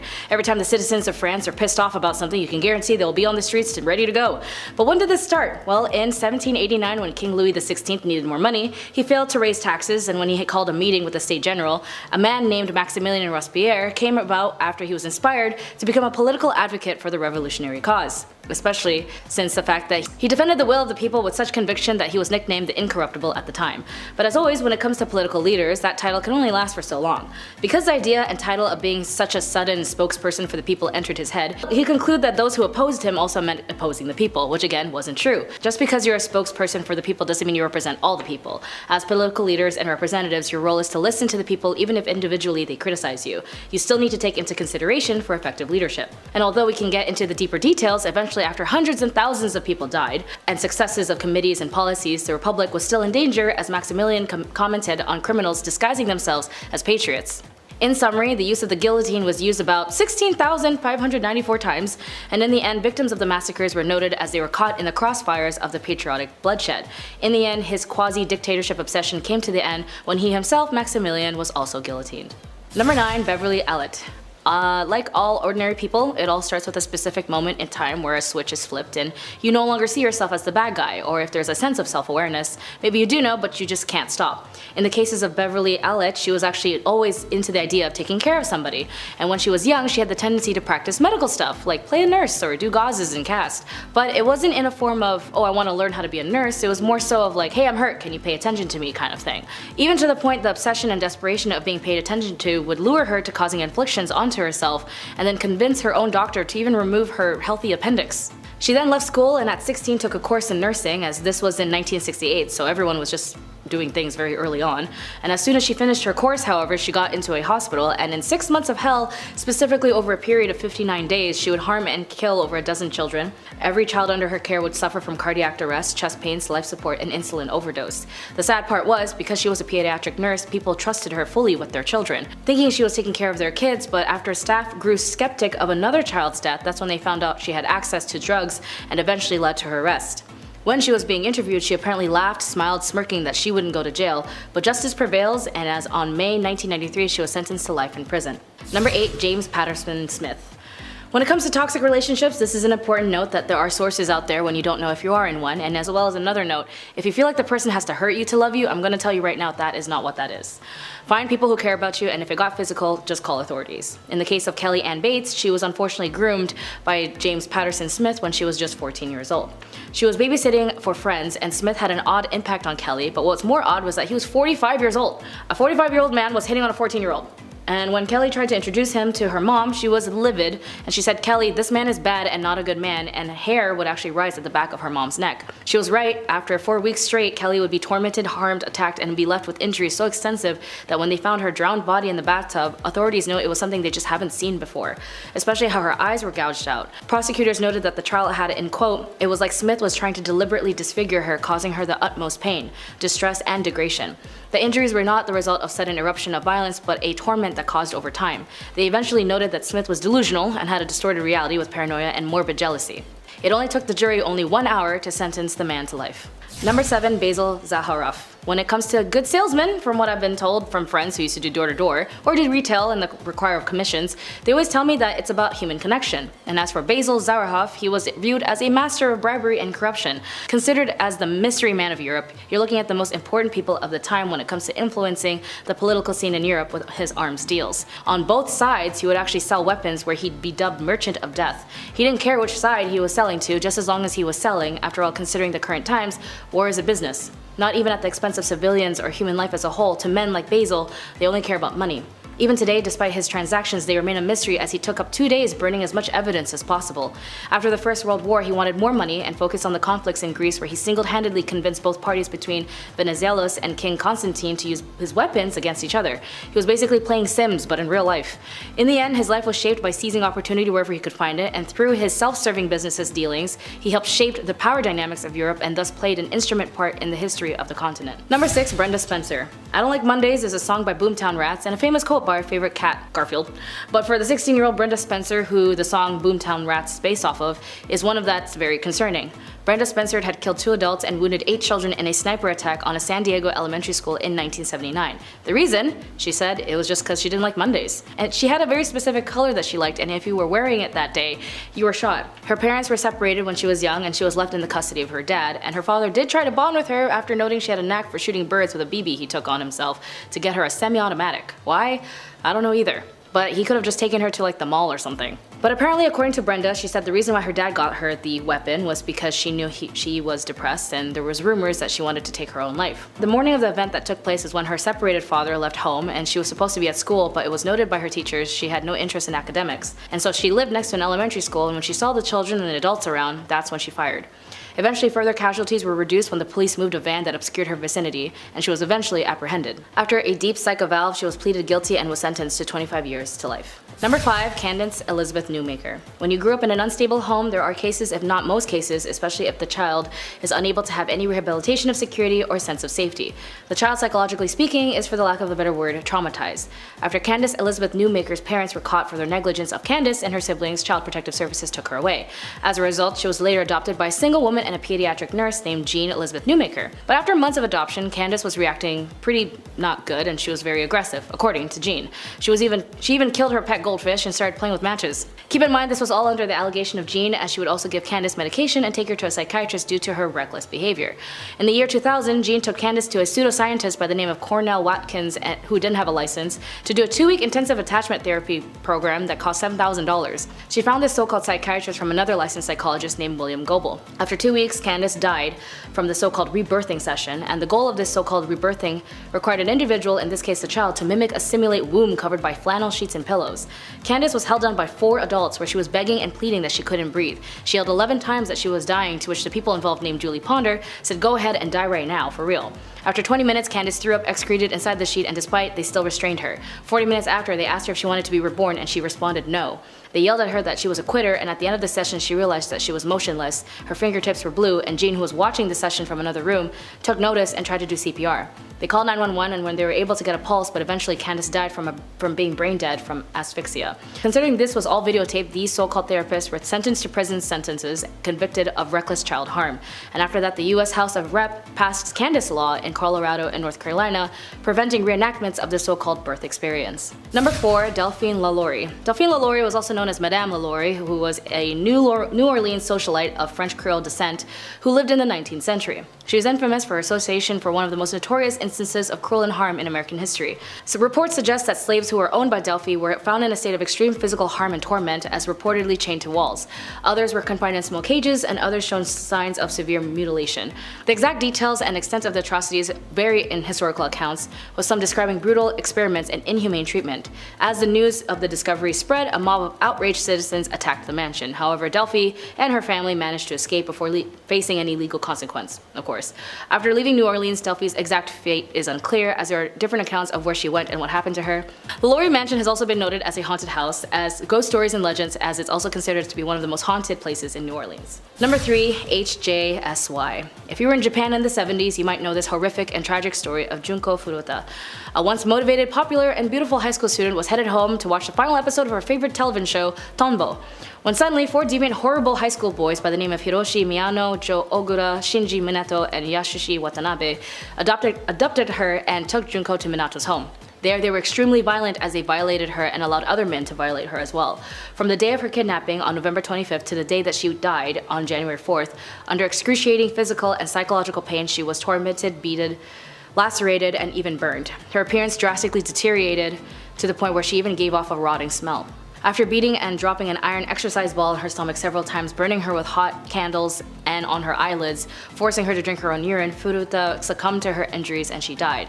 Less than 24 hours after realizing she had died, they wrapped her body in blankets, shoved her in a body and traveling bag, then placed her body in a 55 US gallon drum and filled it with wet concrete. They then dumped her body in a cement trunk in Tokyo, and after they were caught and convicted for another of kidnapping and physical harm to another woman, the boys accidentally confessed to the crime of Junko and told police where to find her body. She was finally found, and her parents and her classmates and her co-workers found peace, knowing she can finally be buried. But these horrible, crappy kids were only able to get less than a 10-year sentence, and even the mother of one of these horrible delinquents, Ogura, vandalized Furuta's grave, saying that the dead girl ruined her son's life. Which, to be honest, after these guys were released, they ended up doing more crime anyway and got arrested for that. Either way, the tragic crime of Junko Furuta had echoed as one of the most horrible crimes committed in Japan. Number 2. Gamal Pasha, also known as executioner of the Armenian genocide alongside other members of the CUP. During his tenure, Gamal Pasha implemented policies that would lead to the mass deportation and killing of Armenians. He is implicated in the forced marches, massacres, and other brutal actions that resulted in the deaths of hundreds of thousands of Armenians. Pasha was also a key figure in the executions of genocidal policies set forth by the Ottoman government, and after World War I, Pasha fled the Ottoman Empire and sought refuge in Germany. In 1922, he was assassinated by an Armenian revolutionary named Teheran. Teheran was later tried and acquitted by German court, which recognized the massacre of the Armenians as a war crime. So that's good to know, the German court can recognize genocide as a war crime. Pasha's role in the Armenian genocide is remembered as one of part broader historical narrative surrounding the events of 1915 and 1923, during which the Ottoman Empire systematically targeted and killed a significant portion of Armenian population. The genocide remains as a historical debate, with Turkey officially denying the term genocide to describe these events. However, many countries and scholars around the world recognize that this was a genocide. Which, if anything, any nation that has the audacity to eradicate a nation of people by displacing them, cutting off their water, killing hundreds and thousands of their children, obliterating generations of family trees, and literally committing violence on civilians is a war crime. It is a genocide. Finally, number 1, King Leopold. Although he's a king, a lot of people seem to not know that the trauma inflicted this so-called king had as a significant role in Congo. Congo had suffered his horrible and vicious rule as Leopold acquired control over Congo's free state as his private property during the time when European powers were competing for territories in Africa. While officially presented as a philanthropic and humanitarian venture, Leopold's administration in the Congo was marked by exploitation and brutality. From forcing them by using methods of extracting resources that were often brutal, involving the use of violence, mutilation by cutting off their hands and feet by making them also stare at their lost appendages, and forced labor of the Congolese people. The atrocities committed during this period had been well documented, with the estimates of death toll ranging from several hundred thousands to millions. The harsh exploitations, along with the disease introduced by outsiders, led to significant decline of the people of Congo. Villages were ravaged and families were separated, contributing to the long-lasting impact of Congolese society. But was King Leopold ever accountable for his actions and his crime against the Congolese people? No, of course not. He was a European king, and like all colonizers, they always seem to get away with it. Even right now, Congo is going through a massive genocide as they are forced to mine for natural resources and minerals like cobalt for your cell phones. 70% of the world's cobalt for laptops, jet engines, rockets, cameras are all from the mines in Congo, and who's mining them? Children. In 1996, over 6 million have been killed, and half of them are children. As there are currently 6.9 million people have been displaced, these crimes in Congo since Leopold still remain, and the tech industry are deeply complicit in the injustices in Congo. Number 10, the oldest profession in history. Alrighty folks, we're kicking off today with a nice dose of internet no words, so bear with me here. If I sound convoluted, you know why. The Middle Ages in Europe witnessed a universal paradox of tolerance and condemnation with regards to the selling of one's body services. While technically a sin because it hinged on the act of fornication, this act was recognized by the church and others as necessary, or a lesser evil. It was accepted as fact that young men would seek out sexual relations regardless of their options, and thus this profession served to protect respectable townswomen from seduction or worse. In 1358, the Grand Council of Venice declared that this field was absolutely indispensable to the world. In general, declarations proclaiming the necessity of this line of work were not quite so enthusiastic. The church didn't hesitate to denounce it as morally wrong, but as St. Augustine explained, if you expel it from society, you will unsettle everything on account of lusts. So, you gotta have it. It just wasn't exactly ideal back then. Number 9. Hunting witches. Witch hunters often had their suspects stripped and publicly examined for signs of an unsightly blemish that witches were said to receive upon making their pact with Satan. Now, this devil's mark could supposedly change shape and color, and was believed to be numb and insensitive to pain. And more often than not, women were both the witches and the witch hunters. And in these cases, it was easy for even the most minor physical imperfections to be labeled as the work of the devil himself. Moles, scars, birthmarks, sores, and tattoos could all qualify, so examiners rarely came up empty-handed. If found guilty, witches would be sent through a series of trials and punishments, starting with the scold bridle. Also known as a witch's bridle, a gossip's bridle, a brank's bridle, or simply branks, this was an instrument of public humiliation. It was an iron muzzle in an iron framework that enclosed the head. Some exceptions were masks that depicted suffering, but not pleasant either way. Oh, you want me to elaborate? Alrighty folks. A bridle bit or cur plate around 5 cm by 2.5 cm in size was slid into the mouth and pressed down on the top of the tongue, often with a spike on the tongue as a compress. Ouchie. It functioned to silence the wearer from speaking entirely and cause extreme pain and physiological trauma to scare and intimidate the wearer into submission. Now, this prevented speaking and resulted in many unpleasant side effects for the wearer, including excessive salivation and fatigue in the mouth. Seeing how I've always been a chatty Cathy, I would have been sentenced to this, and my jaw hurts thinking about it. The wearer was then led around the town by a leash, and for extra humiliation, a bell could also be attached to drawing crowds. It was used as corporal punishment for other offenses, notably on female workhouse inmates, and the person to be punished was placed in a public place for additional humiliation, and who knows what else. I'm sure you can put 2 and 2 together. There's things I cannot say. Number 8. Bathing in what now? Aptly named the Blood Countess, Elizabeth Bathory was a Hungarian noblewoman and was one of the most prolific female serial killers of her time. At the end of the 16th century and beginning of the 17th, she tormented and killed up to 650 young women at her castle in what now known as Slovakia. The macabre nickname came from her apparent tendency to bathe in the redness of her victims, as she believed it would help her maintain her youthful looking skin. I'll stick to my Epsom salts and the occasional bath fizzy. Oh, and my cleansing routines. Look, I swear my one cleanser from the ordinary might look suspicious, but it's not human redness. I just play a vampire professionally, folks. I'm not an actual one. Or maybe.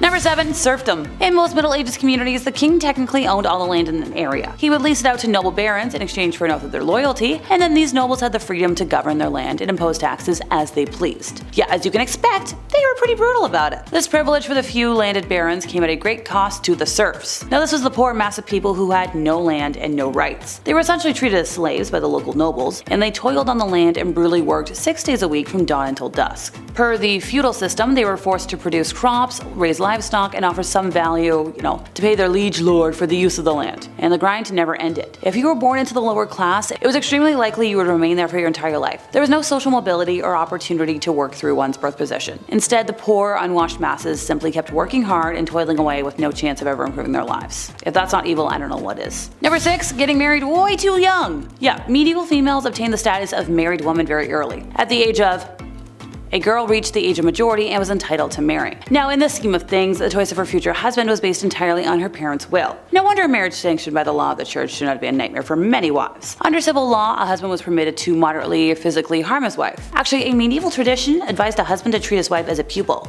So, teach her place. So a lot of desperate women, therefore, killed their husbands. The legislation of those times had detailed regulations governing punishment for women who had killed their husbands. They were sentenced to death by burning alive or burning at the stake. Kinda like a witch. Creative, but not really. Number 5. Have more than 10 offspring. Yes, I know this can be a touchy subject, so just bear with me here. I'm not calling giving birth evil by any means, or having multiple offspring by choice evil. I more mean that back in the day, it was a woman's job to essentially reproduce as many offspring as possible to help around the home and to continue on the family name. As somebody who has zero interest in ever reproducing, and that is my personal choice, I have many friends who have, and I will be a fantastic aunt. The thought of giving birth once is terrifying, never mind that often. I read about a lady who had 17 offspring, and sure, while some of those might have been multiple births, I can't even imagine the pain. Or also just raising that many little ones, being responsible for that many little ones. The stress, no thank you. All the props to them, but evil because they were forced to, not because they wanted to. Number 4, take up the waist. After that last one, let's start this point with a fun fact, shall we? So the British word for toilet, loo, derives from the French garder l'eau, meaning, watch out for the water. Gardez l'eau, je parle français. This comes from the fact that, well, in medieval Europe, people simply threw the contents of their chamber pots out of the window onto the streets. Now before throwing the waste out of the window, they'd yell, gardez l'eau. The term gardez l'eau first came to English as gardez l'eau, and then shortened to loo, which eventually came to mean the toilet itself. People in the Middle Ages were no less sensitive to foul odors or disgusted by human waste than we are. They also didn't understand exactly how human waste could spread disease, but they knew it, did. They just thought it was something to do with its odors. And hey, while we're on the topic of hygiene, in the early Middle Ages, women passionately cared about personal hygiene. Many townspeople took a bath, and there were a lot of bathhouses in towns. But due to the total victory of Christianity, life kind of changed. With all bathhouses being public, the church viewed it as a violation of moral standards. So then they closed them, and then untidiness was elevated to the level of virtue. Look, I'm a bit of a Christianity hater, so I'm just gonna leave that one be. Number 3, V-Day traditions. So during medieval times, they believed that if a young woman ate strange food on Valentine's Day, she'd dream of her future husband. And at a time where normal meals were delicacies such as a boar's head sewed onto a turkey's body, these weird meals were, well, extra weird. The roasted hedgehog was just one of the bizarre foods that these young women would enjoy in hopes of seeing visions of their future Valentines. Yeah, okay, because that's gonna make me gag, how about we do a little palate cleanser before we move on to the next bad thing? So other sayings that were popular at the time was if you saw a bluebird, you would marry a happy man. If you see a goldfinch, you're gonna marry a millionaire. And if you see a sparrow, you're marrying a poor man. If you find a glove on the road on Valentine's Day, your future beloved will have the other missing glove. Now by the 18th century, gift giving and exchanging handmade cards had become common practice. In England, handmade cards incorporating lace and ribbon became popular. And eventually this form of gift spread to the American colonies and into our traditions today. Also, it was found to be terrible luck to sign your name on a Valentine's Day card, and the superstition must have been very confusing for some folks, but convenient for others. As well as cards and flowers, the next gift to become popular was the giving of chocolates, and this can be traced back to Richard Cadbury, of yes, the famous chocolate-making family, who invented the first Valentine's Day candy box. Now, as those grew in popularity, chocolates started to be given in decorated boxes filled with, romantic imagery. I remember my first boyfriend got me a box back, way back when. It was a box of chocolates. I think my mom still has the box, because it was a really pretty box. Number 2, institutionalized. Okay folks, back to the icky stuff. Being sent away was a way to impose a pious life of no ownership or wealth, sexual relationships, any devotion to God, and administer healthcare and alms to the most unfortunate in society. In reality, it didn't always work. It was a way of kings, lords, and earls banishing troublesome wives, just to get them out of sight, out of mind. They could even do it to young that they didn't want to have around. Just a way of cleansing the soul, if you'd like. Hey look, if we're looking at the upside, a woman from aristocracy only had 2 options in life. Marry a man who could support you, or join a nunnery. Now, virginity was an integral requirement for a nun in the very early medieval period, because physical purity was considered the only starting point from which to reach spiritual purity. A nun was expected to wear simple clothing as a symbol of her shunning of worldly goods and distractions. The long tunic was typical attire, with a veil to cover all but the face as a symbol of her role as a bride of Christ. The veil also hid her hair, which had to be kept cut short. Nuns could not leave their nunnery in contact with outside visitors, especially men. That was kept to an absolute minimum. No temptation here. Granted, life isn't perfect. There was a couple of little scandals. I know there's one in mid-12th century where at the Gilbertine Wotton Abbey in England, a lay brother had a sexual relationship with a nun, and on discovery of the sin, was castrated. It's kind of a common punishment of the period for that type of crime. Can we bring it back? Not for cheating, but for bad things. Number 1, take care of the monthly visitor. As someone who's currently dealing with my regular monthly episode of cramping and being a miserable witch, how women had to deal with this in history before modern products is very much evil in my book. So it was very much a vastly different experience than it is today. To start, medieval women had fewer periods than today's women. Poor nutrition and hard work meant that they had very low body fat, and a woman needs to have some sort of it, or her reproductive system slows down and menstruation ceases. In our modern words, for example, medieval women could use a makeshift, pad or tampon.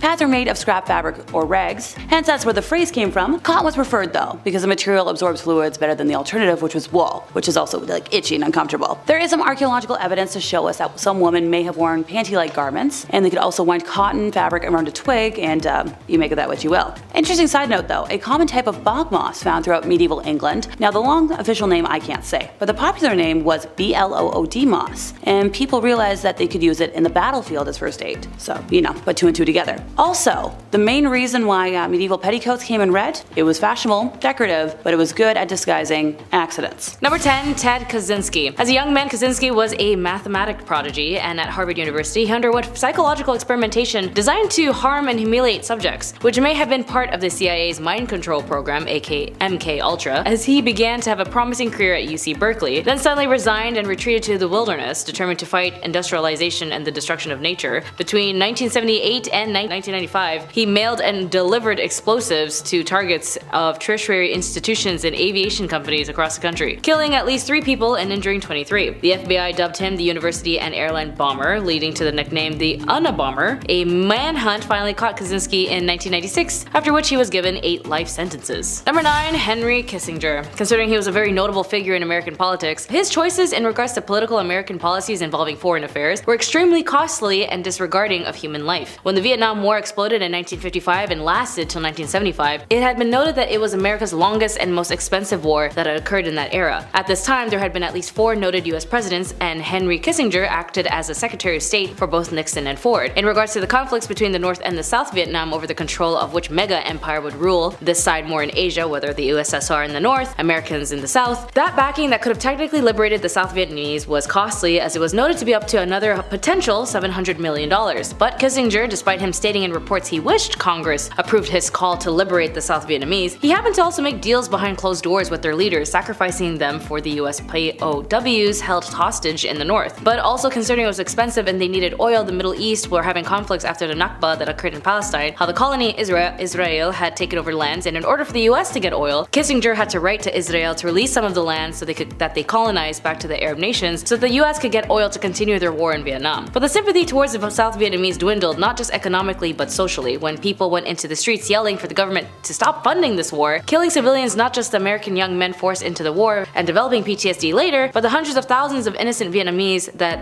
had also died. Kissinger had the gall to also say to President Ford in a quote, "If you do that, the American people will go in the streets again," and referring to the Vietnamese, "Why don't those people die faster? The worst thing they can do is linger on." Yeah, he said that. As a result, the $700 million that could have liberated the South Vietnamese mysteriously was rejected by 76 congressmen into the Senate and went towards the colony Israel instead. As well as in regards to the Bangladesh Liberation War, Kissinger sneered at the people who bled for the dying Bengalis and even called Indians bastards.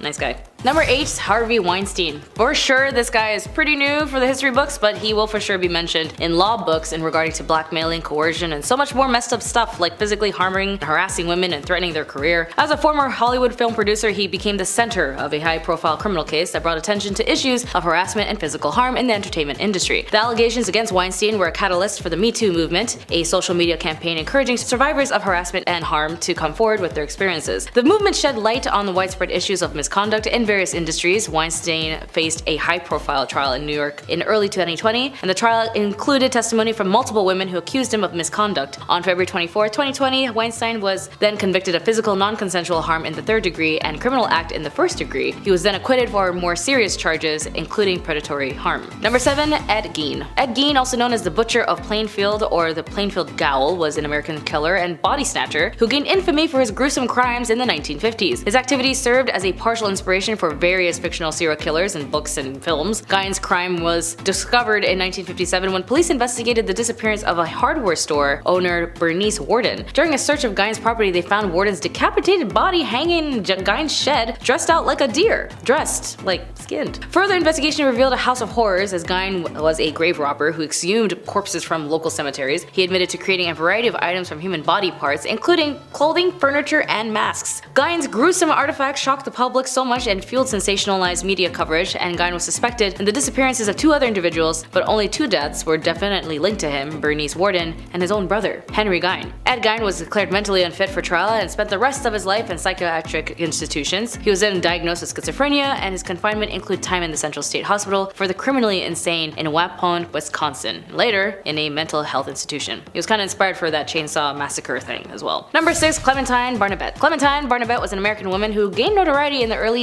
20th century for alleged involvement in a series of deaths in Louisiana. Barnabette claimed to be a member of a religious cult led by her father, Raymond Barnabette, and she asserted that the cult believed in cleansing the world by killing those that seemed sinful. Between 1911 and 1912, a series of brutal axe deaths occurred in Texas and Louisiana, and Barnabette confessed to being involved in some of these killings. In 1912, Clementine was arrested along with her father, two brothers, and the connections of these deaths. She confessed to her involvement in the crimes, claiming that she and her family were carrying out God's works, killing sinners. It was a job. Bernabette's confession came under scrutiny, as some believed it might have been coerced or influenced by her father, but there were also doubts about the accuracy of her statements. And regarding the number of victims and her role in the killings, Clementine Barnabette then went to trial for her alleged involvement in the crime. In 1913, she was found guilty and sentenced to prison, and her father and brothers were also convicted, but more of a lengthy sentence. Clementine Barnabette spent the rest of her life in prison and was never released, thankfully. And the circumstance surrounding the crime remains a controversial and still unsolved or unresolved. Number 5, Jeffrey Epstein. I know a lot of folks know this man as a greedy, nasty, rich jerk who lived in a vile organization, allowing other rich, nasty folk to take advantage of the young and vulnerable. But as the ringleader of a trafficking and harming of young women everywhere, apparently in 2008, Epstein pleaded guilty to state charges in Florida for soliciting and procuring a person under 18 for adult work, meaning under 18, young adolescents, like the age of 12 or 14. He then reached a plea deal that allowed him to avoid federal charges and served only 13 months in jail. This lenient deal, orchestrated by the then U.S. Attorney Alexander Acosta, later then became a subject of public scrutiny, which as it should, considering why is the U.S. so lenient on crimes on young people, like people that the law should protect. And then finally, 10 years later, after who knows how much more damage and crime he's committed, in July 2019, federal prosecutors in New York arrested Epstein on trafficking charges. They accused him of exploiting and abusing dozens of underage girls, and the arrest following the unsealing of a new indictment, but by then 2020, somehow he died in his cell. Some say he took his own life, and others, well, when it comes to controversy, that they didn't want him to talk. After all, the nature of his relationships and the extent of his activities fueled public outrage. He wasn't alone in this, after all, he needed someone else to lure these young underage individuals, so Gisela Maxwell, you know her, was also charged and arrested. Investigations into Epstein's activities and the circumstances surrounding the 2008 plea deal continued. Legal actions against his estate and those connected to him remain ongoing, reflecting the broader effort to seek justice for their victims. Number 4, Joseph James DeLangelo. Joseph James DeLangelo, also known as the Golden State Killer, is an American serial killer and caused this YouTube, because I gotta be very discreet, physically violated people, if you know what I mean, who terrorized California in the 1970s and 1980s. DeLangelo's crime was initially attributed to several monkeers, including East Area Heimer and original Night Stalker, unlike Richard Ramirez, another serial killer and vile man. His crime initially began in the Sacramento area before spreading out to other parts of the state. DeLangelo's modus operandi included breaking into homes, often targeting couples. I guess he was just jealous. He would tie up and harm the victims, committing non-consensual harm and then theft. In later crimes, he escalated to killings, earning him the nickname the Golden State Killer. The case remained unsolved for decades, but advancement in DNA technology played a crucial role in solving it. In 2018, investigators used a public genealogy website to identify distant relatives of the suspect and eventually led them to Joseph James DeLangelo. DeLangelo was arrested on April 24, 2018 at his home in Citrus Heights, California, and he was identified through DNA evidence and genealogical research. At the time of his arrest, DeLangelo was also, get this,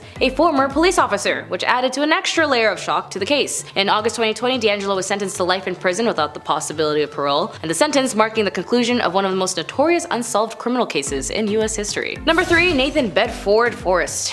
What a name. There's so many interesting names on this list. Nathan Bedford Forrest was a prominent Confederate general during the American Civil War. Unsurprisingly, given his culpability in the Fort Pillow Massacre in April 1864 and the formation of the Triple Ks, Forrest and his image may have come under attack by many sectors, especially from African Americans. The Triple Ks embarked upon a campaign of intimidation and violence against Southern blacks and Republicans until Forrest ordered the organization disbanded in 1869. Nevertheless, the local chapters of the Triple Ks continued to be active, and Forrest was ordered to appear before a congressional hearing in 1871, and his sometimes contradictory testimony, he denied he ever had membership in this organization. Yeah, he's the one who had the receipt. A combination of age, exhaustion, and conversation to Christianity may have caused the Forrest's fiery temper and racial attitudes to his moderate and later years. Number 2, Samuel Little. Apparently noted the most discreet but also most vile crime-committing killers, the reason why he was able to get away with over killing 93 women was because of the time or the height of these deaths. Majority, if not all of these women, were women of color who worked as adult workers.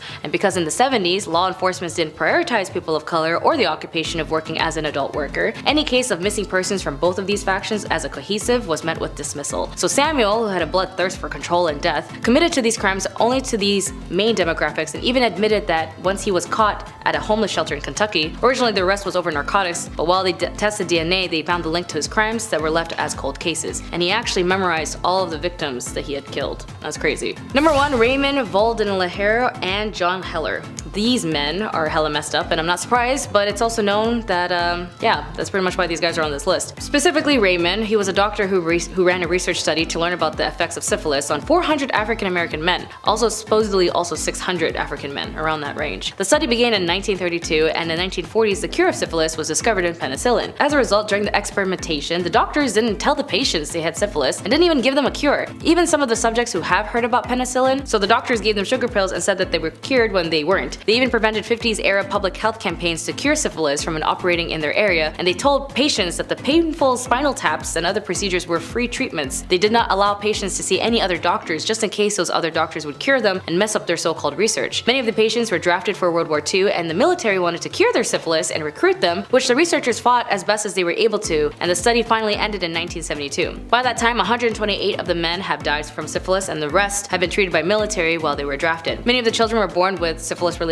birth defects, and more than that, born dead. The last victim of this gross and horrible experiment, also known as the infamous Tuskegee syphilis study, was Ernest Hendon, who died on the 16th of January 2004. According to Fred Gray, a lawyer who represented victims of the study of the federal lawsuit, eventually in the courts as well as the study of the law of the case brought to wild attention of the three that were unethical of the study. Evidently, the rights of the research subjects were violated. The Tuskegee study raised a lot of host of ethical issues such as informed consent, racism, patronism, unfair subject selection in research, maleficence, truth-telling, and justice, among others. The gross part that even though the research helped reduce syphilis, John got an award for it, despite the traumatizing things that he had done to the patients for life. Number 10, the Donovan family Ouija board. In the eerie case of the Donovan household, we witness the harrowing consequences of dabbling with the supernatural. Patty Donovan's innocent curiosity led her down a treacherous path when she engaged with, yep, a Ouija board, the thing I hate the most, believing she had found a friend and a spirit. As she grew emotionally dependent on this entity, the disturbing incidents began to unfold. The malevolent spirit, once her confidant or boyfriend, turned into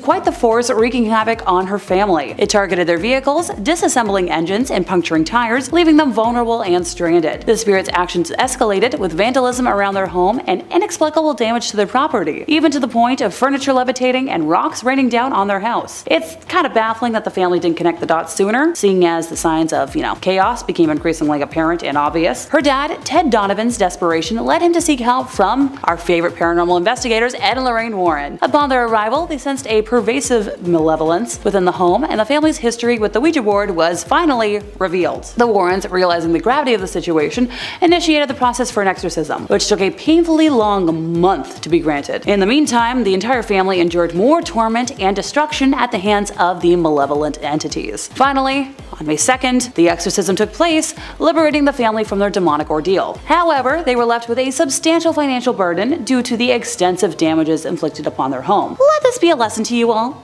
Please, please, please, leave Ouija boards alone.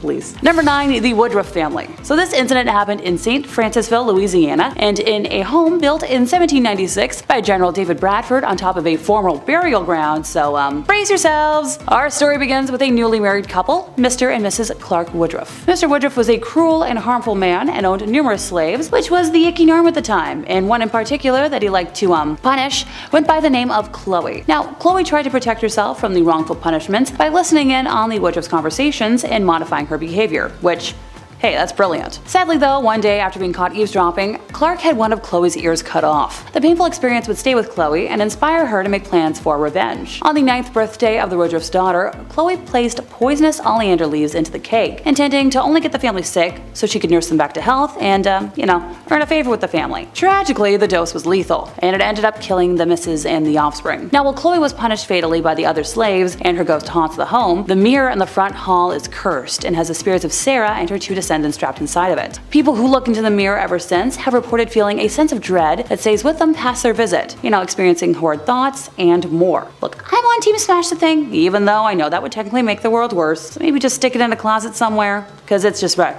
because it's just messing with every other family. Number 8, Annabelle. Am I biased because Annabelle has always been my favorite demonic artifact? Absolutely I am. Donna and Angie were student nurses and good friends who had decided to room together while in school, and for Donna's 28th birthday, her mom had gifted her a very large Raggedy Ann doll, something she was thrilled about. Hey, personally, I'd react the same way. Let the record know that I'm always down to accept gifts of dolls or plushies. Soon after adopting the precious doll though, Donna started to notice some weird behavior. She would leave Annabelle on her bed every morning behind her locked bedroom door, seeing her the same way with her arms and legs crossed, and would come home at night to Annabelle having moved rooms and in positions that weren't possible. She's described a few instances of the doll kneeling, and speaking from experience, stuffed dolls can't kneel without falling for more than like a few seconds. Donna and Angie then started finding notes left throughout the apartment, written on parchment paper in red pen, two things they didn't own. When Donna's boyfriend Lou started criticizing the doll, unexplainable handprints and scratches began appearing on his body. And that's when the girls made the decision to call a priest, who then brought in Ed and Lorraine Warren. They were able to calm down the entity enough to remove it from the home and transport her to the museum, where she resides to this day, but not without a couple of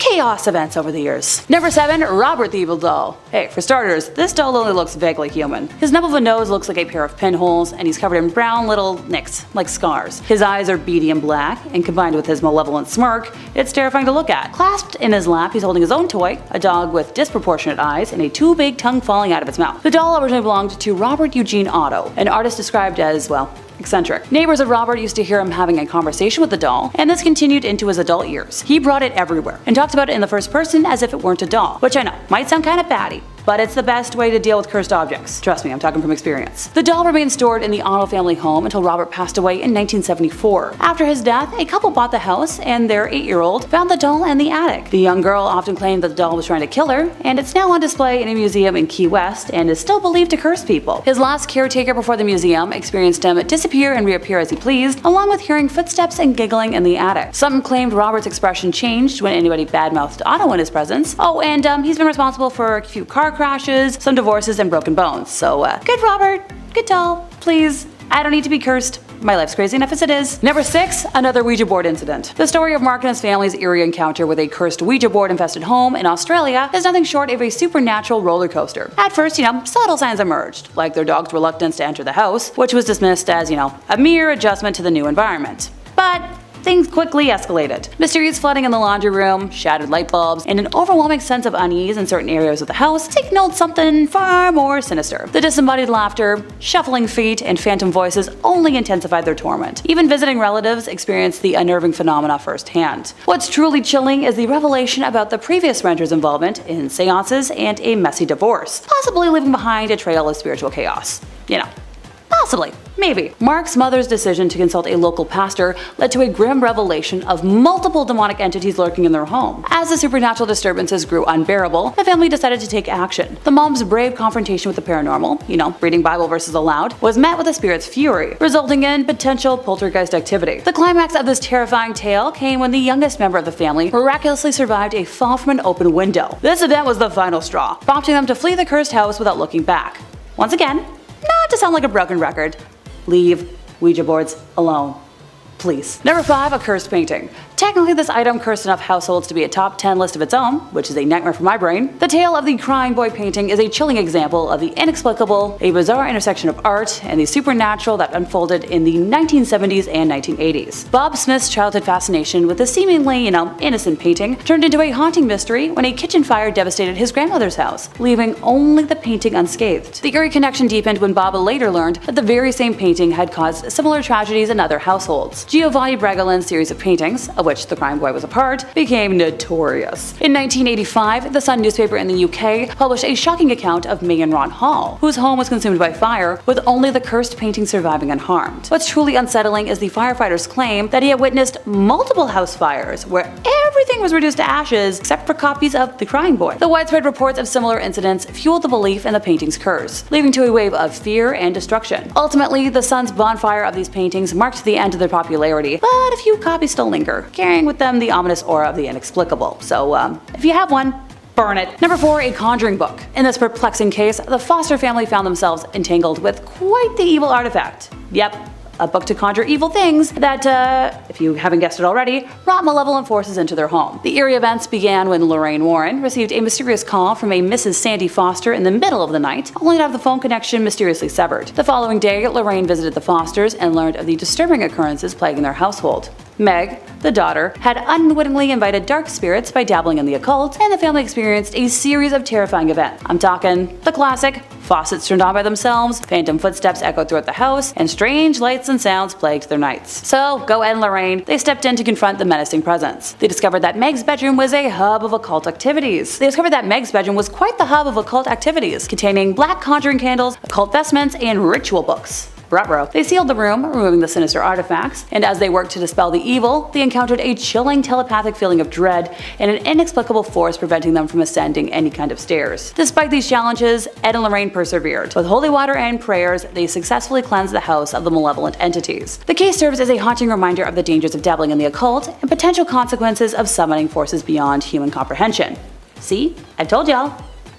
Don't summon beings. Number 3, the Snedeker family rosary beads. As you might have expected, this true story begins in the witching hour, in the wee small hours of the morning. One night, very late at night, Ed and Lorraine were contacted by the family, who had just moved into a house on Meriden Avenue in Southington. Specifically, the mother of the family unit and a niece who came to stay with the family were on the phone. What they found and thought they bought was a big and seemingly welcoming home. But what they didn't know was that it was a former funeral home. Oh, and fun fact, the morticians at the funeral home were allegedly involved in necrophilia, or performing schmex acts with corpses. What used to be the showroom for the coffins was now the young person's room, and just down the hall from that, the place where the bodies were prepared for viewing. So the young boys were the first to start talking about the things that they had seen and experienced, saying they were terrified, and the parents chastised them at first for it, but they were so scared they started sleeping on the floor in the living room. Among the sounds the boys would hear were the sound of chains pulling the coffin upstairs. Only thing was, there was no more coffins. So the woman who called the Warrens were terrified, and with the niece in a small bedroom in the back of the house, and the covers on her bed were levitating around her, like there was a fan blowing them around.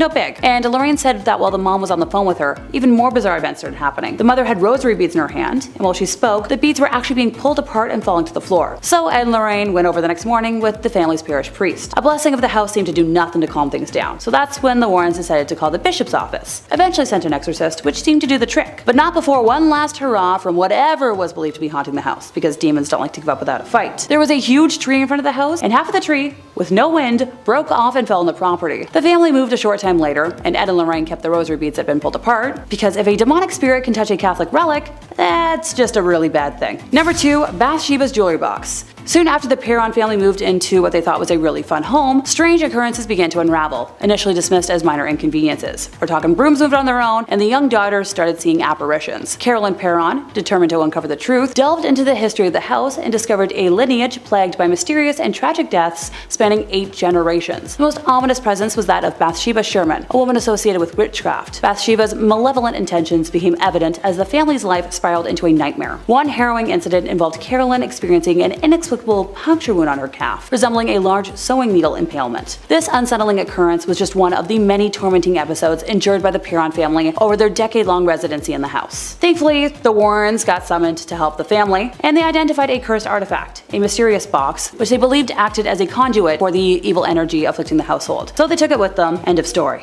Thank goodness. Number 1, don't open the box. In Jewish folklore, a dibuk is an evil spirit. Supposedly, a Holocaust survivor accidentally summoned the demon while using a homemade Ouija board, but managed to trap it inside a wine cabinet. Kevin Mannis bought the box at an estate sale in 2001 and immediately started having nightmares about an evil hag. Ditto for the friends who stayed with him. He gave the box to his mom, who suffered a stroke on the same day, and later owners have also claimed that the scary thing has appeared in their nightmares as well. Thankfully, at some point, the owner contacted local rabbis, sealed the demon back in the box, and then hid it from the world. Thank goodness. Number 10, Clara and Katerina Mororova. Clara was actually a very loving and acceptable mother to her 2 sons, Andrzej and Jacob, where they would take trips and summer camps, and she would play with her sons all the time. It wasn't until a new child entered their home by the name of Annika, and Clara and her sister Katerina were part of a cult named the Grail Movement. When Annika came into the picture, it was under the support of Katerina and Clara's sister, where she was told by Katerina that Annika was a 13-year-old who escaped from a trafficking gang that had physically harmed her. Annika was also apparently very sick and suffered many illnesses, which gained Clara's sympathy. Clara wanted to adopt Annika after bonding with her so quickly, and even had a mystery doctor tell her how how to take care of Anika. This same doctor told Clara that her sons were a problem and needed to be cured from their evil spirits. It was then Clara would do an affluent amount of violating and harmful things to her biological sons, like shock therapy, making them eat their own flesh, dunk their heads in water, as well as invite others to her cult to do the same. Anika would also lie to make the aggression towards the boys even worse. It was until a man named Edward had a CCTV camera for his newborn baby when Clara was caught in the act. Clara and her sisters were caught, and it turns out Anika was actually a 33-year-old woman posing as a 13-year-old named Barbara, who had a disease that made her look younger than she actually was. She was eventually arrested as well, which if you've seen the movie Orphan, it's actually based where this was from. Clara got 9 years in prison and her sister got 10 years since her sister Katherine actually knew who Barbara was the whole time. Number 9. Cordelia Botkins. However you were in your relationships or affairs, be aware of ex-lovers who might never want to let you go. Cordelia met her lover, a highly regarded reporter, John Preston Dunning, when he was bicycling in San Francisco. At that point, she was 41 years old, 9 years his senior, and although they were already married to their own partners, John was very smitten by Cordelia. John eventually was left by his wife, who discovered the infidelity, but for Cordelia, her husband was pretty cool with it. John also had issues with gambling debts, and he was let go from his job because he was a heavy drinker, so he had to move in with Botkins' hotel. Their affair lasted for about 3 years, but ended when John was rehired to cover the Spanish-American War. When he left San Fran, he told Cordelia, "Baby girl, I am not coming back," and he even reconciled with his wife because he was leaving for Cuba, where he helped survivors of the Spanish battleships during the Battle of Santiago de Cuba. Cordelia, however, didn't care for this and wanted him back, so she sent anonymous letters to his wife Elizabeth detailing her husband's affairs. Unfortunately, it got worse when Elizabeth opened a box of candies addressed to her and her sister with the words, "With love to yourself and baby, passionately and fond of candy." Elizabeth and her older sister died from arsenic poisoning, and their father was able to decipher their handwriting from the previous letters to Cordelia, and Cordelia went to life imprisonment. Number 8. Mary Sue Hubbard. It was always in the 1950s where a lot of crap happened that led us to the chaos we know today. And for Mary Sue Hubbard, she is also known as the wife of the founder of Church of Scientology, Ron Hubbard. She was sentenced in the federal court in the 1980s to 4 years in prison for her role in the conspiracy to plant church spies in government agencies, steal government documents, and bug at least one government meeting. She told U.S. District Judge Norma Holloway Johnson that she sincerely and publicly apologized for her actions. Johnson ordered Hubbard, who had been freed pending appeal for her 1979 conviction in the case, to turn herself into the federal officials in 3 weeks, to begin serving her sentence. Hubbard, who lived in Los Angeles at the time, was the last of 11 church leaders who were indicted in the conspiracy in August 1978 to go to prison. The indictments came after the FBI raided the church headquarters back then in Los Angeles in 1977, and the raids were said to be the largest ever conducted by the FBI at the time.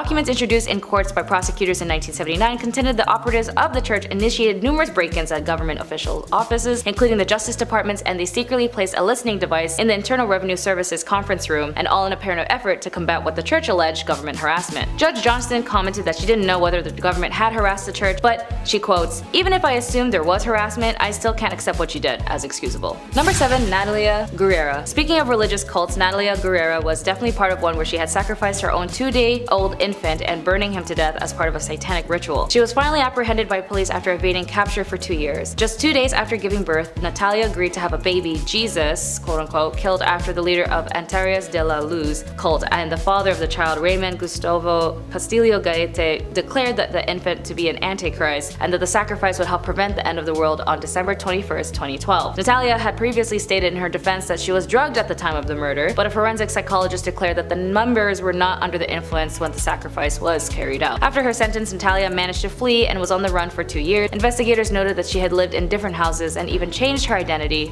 in order to evade capture. The police also noted that after being apprehended, she did not show remorse and claimed that she was manipulated by the cult and was therefore innocent.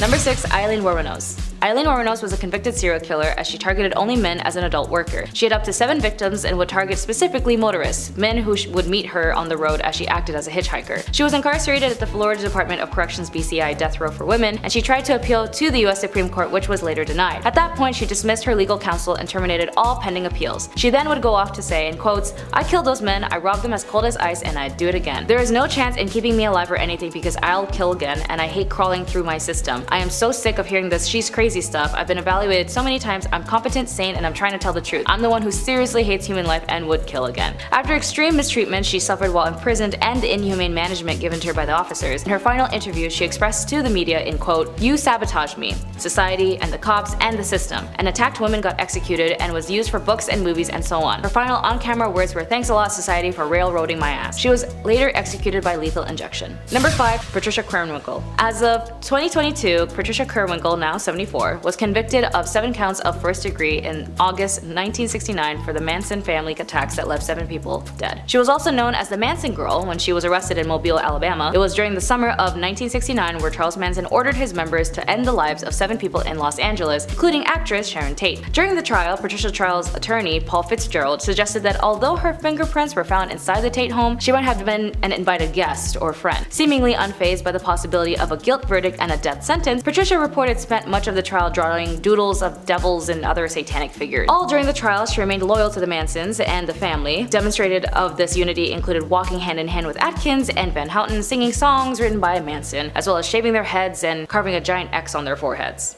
Number 4. Sarah Aldrete. Sarah Maria Aldrete Villarreal is a Mexican alleged serial killer who was convicted for supposedly heading a drug smuggling and human sacrifice cult with Adolfo Costanzo. The members of the cult, dubbed by the media the narco-satanist, called her the godmother, with Costanzo as the godfather. In 1989, the killings grew more frequent and gained attention when American tourist Mark J. Kilroy, a University of Texas student on spring break, was abducted. Costanzo's Aldrete and the rest of the cult went on the run when detectives discovered their shrine. They found human hair, brains, teeth, and skulls at the site. Eventually, the police found their hideout.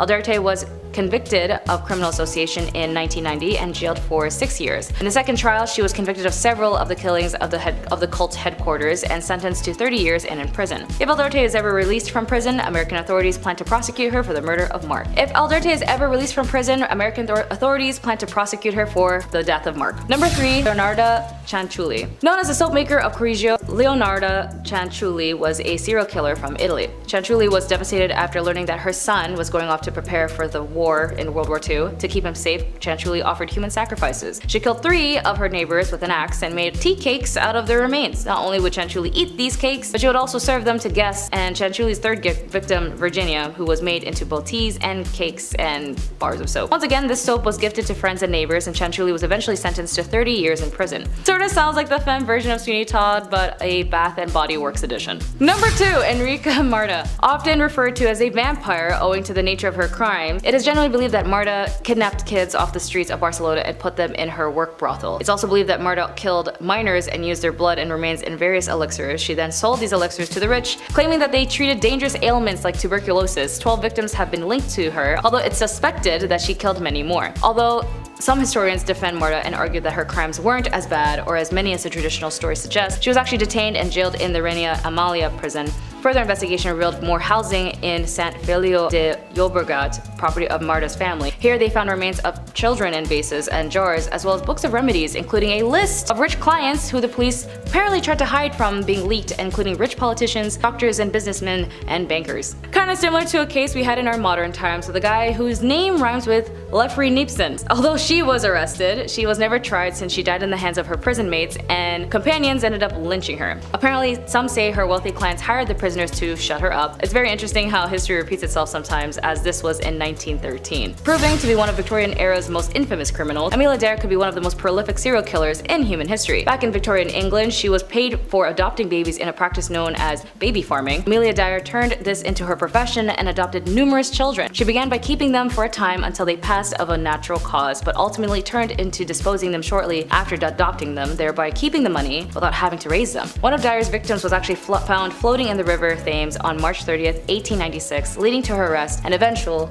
execution. While 6 victims have been confirmed, it's believed that Dyer may have killed up to 400 children throughout her life. In one of the most sensational trials of the Victorian period, convicted, she was found guilty and later hanged.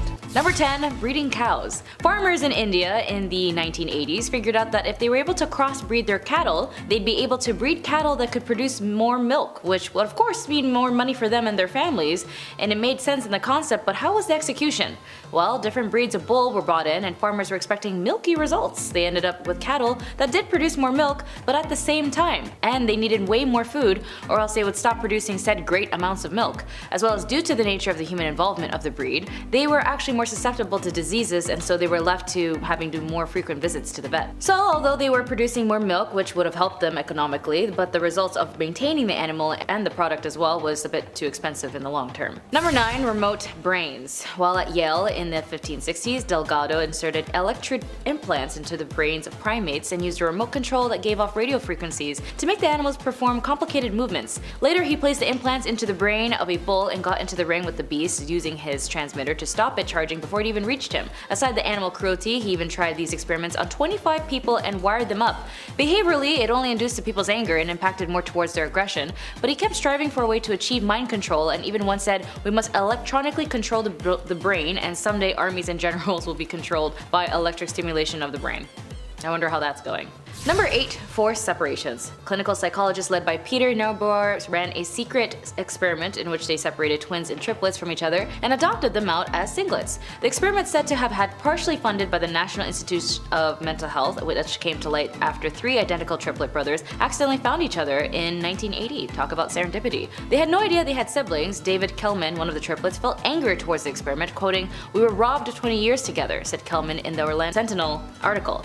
His brother Edward Gallant sadly took his own life in 1995 at his home, and the child psychiatrist who headed up to the study, Peter Neubauer and Viola Bernard, showed no remorse, according to news reports, going as far as saying that they thought they were doing something good for the kids, separating them so they could develop their own individual personalities. Right. As for what Neubauer learned from his secret evil experiment, that anyone's guess is that the result of the controversial studies are being stored in an archive at Yale University, and you actually can't find them until 2066. Number 7. Lose it now. Although she was not a medical doctor, she received a license to practice medicine through a loophole that granted practitioners of alternative medicine. Known as Dr. Linda Burfield Hazard, she believed that fasting, or scientific fasting, as she would write 2 books on the subject, was essential for better health. She created her own sanitarium where inpatients would fast for days and for weeks and for months and so on only small amounts of tomato, asparagus juice, and if they're lucky, a very small teaspoon of orange juice. The patients were also given daily enemas as well as massages that the nurses said sounded like beatings. Under her care, over 40 patients had passed away, and she claimed that they died previously of undiagnosed conditions. She was convicted of killing of the death of the wealthy British woman who lost 50 pounds, and it was even discovered that Hazard forged the woman's will to make her a beneficiary and stole the patient's valuables. She ended up dying in 1935. Number 6. Game Operation. Do you remember that game? It was super fun. It was with the little guy with a buzzer, and if you mess up it would buzz. Although he's been credited with helping bring with the most important advances of open heart surgery, his gruesome act was that on experimentation on animals. Sergei wasn't content with slicing up animals after they died. More specifically, not only did he like to have to wait, he also didn't like the animals to die after they'd been decapitated. In the late 1930s, him and his team undertook a series of experiments at which they removed a canine's head and kept it alive away from its body by hooking it up to air and blood supply apparatus. He would also have another hound and all blood drawn from its body, only to later be brought back to life by the Soviet Frankenstein. I don't know what his obsession was about decapitating animals. He should have gone to jail. Number 5. Lobotomy error. Although he had no surgical training, he did work with other surgeons. Walter Freeman was an American physician and advocate of psychosurgery, and alongside Dr. James W. Watts. He became the first in the US to perform a prefrontal lobotomy by craniotomy in the operating room. Looking for a quicker and easier way to perform a procedure, he perfected the transorbital lobotomy. This procedure would render the patients unconscious by electric shock. Freeman would then use an actual ice pick from his kitchen and designed and implemented the stronger orbital class. These instruments would then be inserted into the back of the eye orbits and then hammered into the skull. They would be wiggled back and forth in order to sever connections to the prefrontal cortex and the frontal lobes of the brain, and this left patients to a vegetative state or reduced their behavior to childlike mannerisms. And because of this, as a result, 490 people had died. Number 4. Lions. Back in the 1980s, a zoo in India found 2 African lions that were being used in a circus and brought them in the breed of their 2 Asiatic lions. When the cubs were born, it was clear that this was already a mistake, as the cubs had already severely weak back legs. They were having extreme trouble walking, and as they got older, their immune system started to fail. By 2000, they had bred more than 70 of these hybrid animals, and they finally decided to stop the program, and all the males were given vasectomies in order to stop any reproduction. There are laws that prohibited them from killing animals, so they were just simply waiting for them to die naturally. While there was a decline in the population of lions, it's kinda insane that they wasted 20 years of trying to develop a new species instead of just prioritizing the ones they already had in captivity. Number 3. Wolfen. By some weird Zootopia experiment, a wolfen is an extremely rare hybrid born from a mating of a female common bottlenose dolphin with a male killer whale. I thought when I first saw wolfen, I literally thought a wolf and a dolphin, but I'm glad this was different than what I thought. The name implies a hybrid of whale and dolphin, although taxonomically both are within the oceanic dolphin family. They're extremely rare and have been found in the wild, but unfortunately most of the ones that have existed were bred in captivity. The first recorded wolfen was born at the Tokyo SeaWorld, of course it was, in 1981, and he sadly died just 200 days later. Not even a year. Obviously this is not working out. The first born wolfen in the United States was miraculously survived, was at the Sea Life Park in Hawaii in May of 1985, and her name was Kikai Malu. She ended up having 3 babies, and the first passed away after a few days, and the second passed away at the age of 9, and thankfully the third one's alive. But both Kika Malu and her daughter are still alive, but they remain in captivity because it is SeaWorld. Number 2. Human pig. I hate this one very much. As if this is ungodly enough, scientists went ahead and created the first human pig chimera, created in a milestone study for some reason. More than 150 of the embryos developed into chimeras were actually mostly pig, but with a tiny bit of human contribution of around 1 of 10,000 cells. The pig human embryos were allowed to develop to 28 days, the first trimester of a pig pregnancy, before being removed. The team believed that in the future their approach could pave the way of incubating human organs, genetically matching to a patient for use of transplants, or even testing new medicines for safely and efficiently. Similarly, the human cells could be engineered to prevent them contributing to a chimera brain. This safeguard was not in place in the current studies since the embryos were only allowed to reach an early stage of development and the human contribution was minimal. I don't know why, but that's not halal whatsoever. Number 1. Human bodies. Although he was known as the father of modern gynecology, Sims gained much of his fame for doing experimental surgeries on slave women, because he was racist. Sims remains a controversial figure to this day because he was racist, but also because of the condition he was treating the women bisectogenital fistula, causing terrible suffering. Women with fistulas, a tear between their private parts and bladder, were incontinent and were often rejected by society. Sims performed the surgeries without anesthesia, in part because anesthesia had only recently been discovered, and in part because Sims believed the operations were not painful enough to justify the troubledness he said, meaning he felt like black women wouldn't feel pain when 100% they do. But still, regardless, the cruelty he bestowed on these women were not at all consented, and manipulated the social institutions on slavery to perform human experiments by any standard was completely unacceptable. Number 10. Maria Eleonora of Brandenburg. When Maria Eleonora of Brandenburg and Gustav had a beautiful baby girl with a genetic condition causing excessive hair growth, Maria herself was just deeply shocked. The unexpected appearance of her daughter combined with societal beauty expectations pushed Maria to her limits. She considered her daughter ugly and refused to care for what she perceived as a monstrous child. Pretty rude. During her husband's battle, Maria tormented her daughter, Christina. When Gustav died, Christina was only 7 years old. Maria blamed her for his death, and for a year, Maria subjugated Christina to harsh punishment, confining her to blacked out, darkened rooms to mourn her father in solitude for extended periods. Maria even went ahead and placed Gustav's open casket in Christina's room and demanded that she sleep next to it. Maria's mental state deteriorated, leading to Christina's removal from her custody.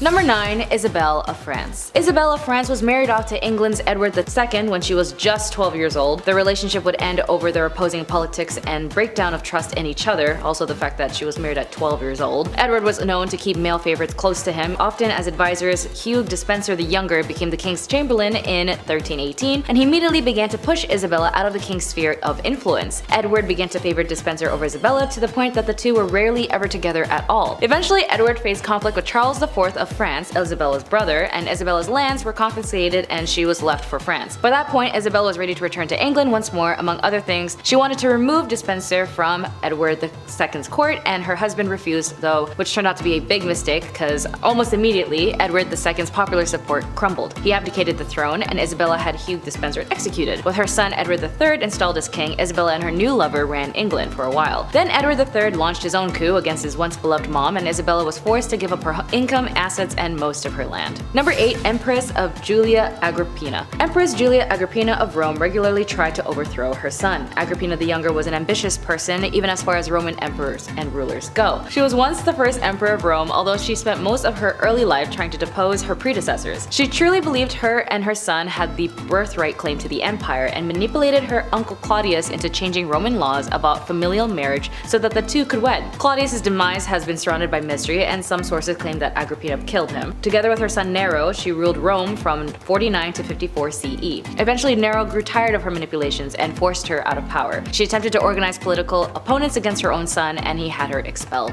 Number 7. Elizabeth Bathory. Like all fairy tales come with the stem of truth, Countess Elizabeth Bathory was a Hungarian noblewoman and alleged serial killer from the family of Bathory, who owned land in the Kingdom of Hungary. Bathory and 4 of her servants were accused of tormenting and killing hundreds of young and old women between 1590 and 1610. During her arrest, it is commonly believed that Bathory was caught in the act of torment as she was having dinner. Most of the witnesses testified that she had heard accusations from others, but they actually didn't see it themselves. The servants confessed under torment, which is not credible in contemporary proceedings. The accusations of these crimes were based on rumors. Several authors have argued that Elizabeth Bathory was a victim of conspiracy. Similarly, during the Salem witch trials, many people insisted that they saw accused witches of flying through the sky. Clearly, neither things had ever happened and are possibly a form of mass delusion or self-interest lies. Number 6. Empress Irene of Athens. Irene of Athens ruled between 797 to 802 CE. Although she co-ruled with her son for 2 decades, she knew her son was an unpopular emperor. The empress was an ambitious woman and wanted full control of the Byzantine Empire. With the help of some political allies, Irene led a conspiracy against her own son. Ultimately, the mother and son reconciled, however that wasn't the end. In 786, the public turned against Constantine after he decided to divorce his wife for his mistress, and Irene took advantage of this and once again conspired against her own son. She ordered the arrest of Constantine and gouged his eyes out, and I pretty much think that, I guess blood isn't thicker than water. Number 5. Queen Ranavalona I. She had once ruled Madagascar, and no doubt she was as fierce as she would have done anything for her kingdom. Queen Ranavalona was the first ruler after her husband, King Radama, had died. During her reign, she got her uncle executed to protect her power, and some records state that she ended her mother's life by subjecting her to extreme hunger. During her 33 years on the throne, she isolated the island and ceased much of its trade and goodwill exchanges with African peoples to the west. Also, with her critics, she'd force them to eat poisoned chicken skin and vomit it back up, and if they survived the ingestion and regurgitation, it proved that they were loyal to her. If they had died, that proved that they had been secretly disloyal, and their deaths were warranted. During the Ranavalona reign, the population of Madagascar was cut in half, and it took the island nation decades to recover what was lost under her rule. Number 4. Catherine de' Medici. Noted as the queen with no heart, the queen mother had a rebellious daughter named Margaret who dared to cross her, and Catherine took revenge for this. Catherine would fight over her married daughter's adultery and affairs, and it is said that Catherine's scream could be heard echoing throughout the palace. During one instance, when the queen mother found out that her daughter had a new romantic interest, she locked her up in the castle and never saw her again. She also ordered her daughter's romantic interest to be executed in front of her. I mean, I'm no psychologist, but it's also considering the fact that Catherine's husband also cheated on her with a mistress and asked on his deathbed to see his mistress and not his wife. And then seeing how happy her daughter was with another man and treated her good, I don't know, I just feel like it's a lot of issues, you know what I'm saying? Number 3. Mary I. Bloody Mary, as she is noted, is actually acclaimed as a heroic underdog that became a monarch and was then mythologized as a violent despot despite being no bolder than her father, King Henry VIII. Being the daughter of Henry VIII, Catherine of Aragon, she was turned from princess to lady and was separated from her mother when her father left her for Anne Boleyn. When Mary was able to ascend the throne, it was during her 5-year reign that Mary navigated challenges as her status as the first English queen. She, like Elizabeth, the first who would reign after her, wanted to focus on wearing the crown to rule rather than being a wife to a king. She prioritized religion above all else, implementing reforms and restrictions aimed at restoring the Catholic Church in England. And most controversially, she ordered 280 Protestants to burn at the stakes as heretics, a fact that would later cement her as the reputation of Bloody Mary. They are where we get the image of the monarch whose raging madness and open tyranny. She was stubborn, inflexible, and undoubtedly flawed, but she was also the product of her time, and incomprehensible to modern minds as our world would be to hers. Number 2. Wu Seitan. Empress Wu's rise to power was achieved through cruel and calculating tactics. A popular conspiracy theory stated that she killed her own baby girl and blamed it on the Gozong's empress so that the empress would be demoted. Even so driven with power that when her eldest son, the crown prince, began to assert his authority and advocate policies He suddenly died in 675, and many suspected he was poisoned by his own mother. His next heir would keep a low profile, or tried to, but then Empress Wu accused him of plotting a rebellion and was later on banished. Eventually, a palace coup took place and forced Empress Wu to yield her position, and so the next day, her son Zongzong was restored to power and the Tang dynasty was formally restored. Still, considering the golden era, the Tang dynasty thrived as a high point in Chinese civilization and a golden age of cosmopolitan culture. Number 1. Queen Isabella I of Spain. Queen Isabella co-ruled Spain with King Ferdinand II from 1451 through 1504, and her reign was marked by oppression. The notorious Spanish Inquisition began during her rule, and she was instrumental in the effort to expel Spanish Jews and Muslims from the kingdom. In 1492, the same year that she sponsored Columbus's fateful journey, she also decreed that all Jewish citizens either convert to Catholicism or be banished from the country. Jews from the country were brought to the Spanish court to either pledge their faith to the Catholic Church or else be expelled on the spot. As for Columbus, he soon discovered the New World and immediately started slaying and enslaving people in Isabella's name. His expeditions to the New World directly led to the eradications of the Arawak people and the ends of millions of other native and indigenous people, a dark legacy that follows both him and Isabella to this day.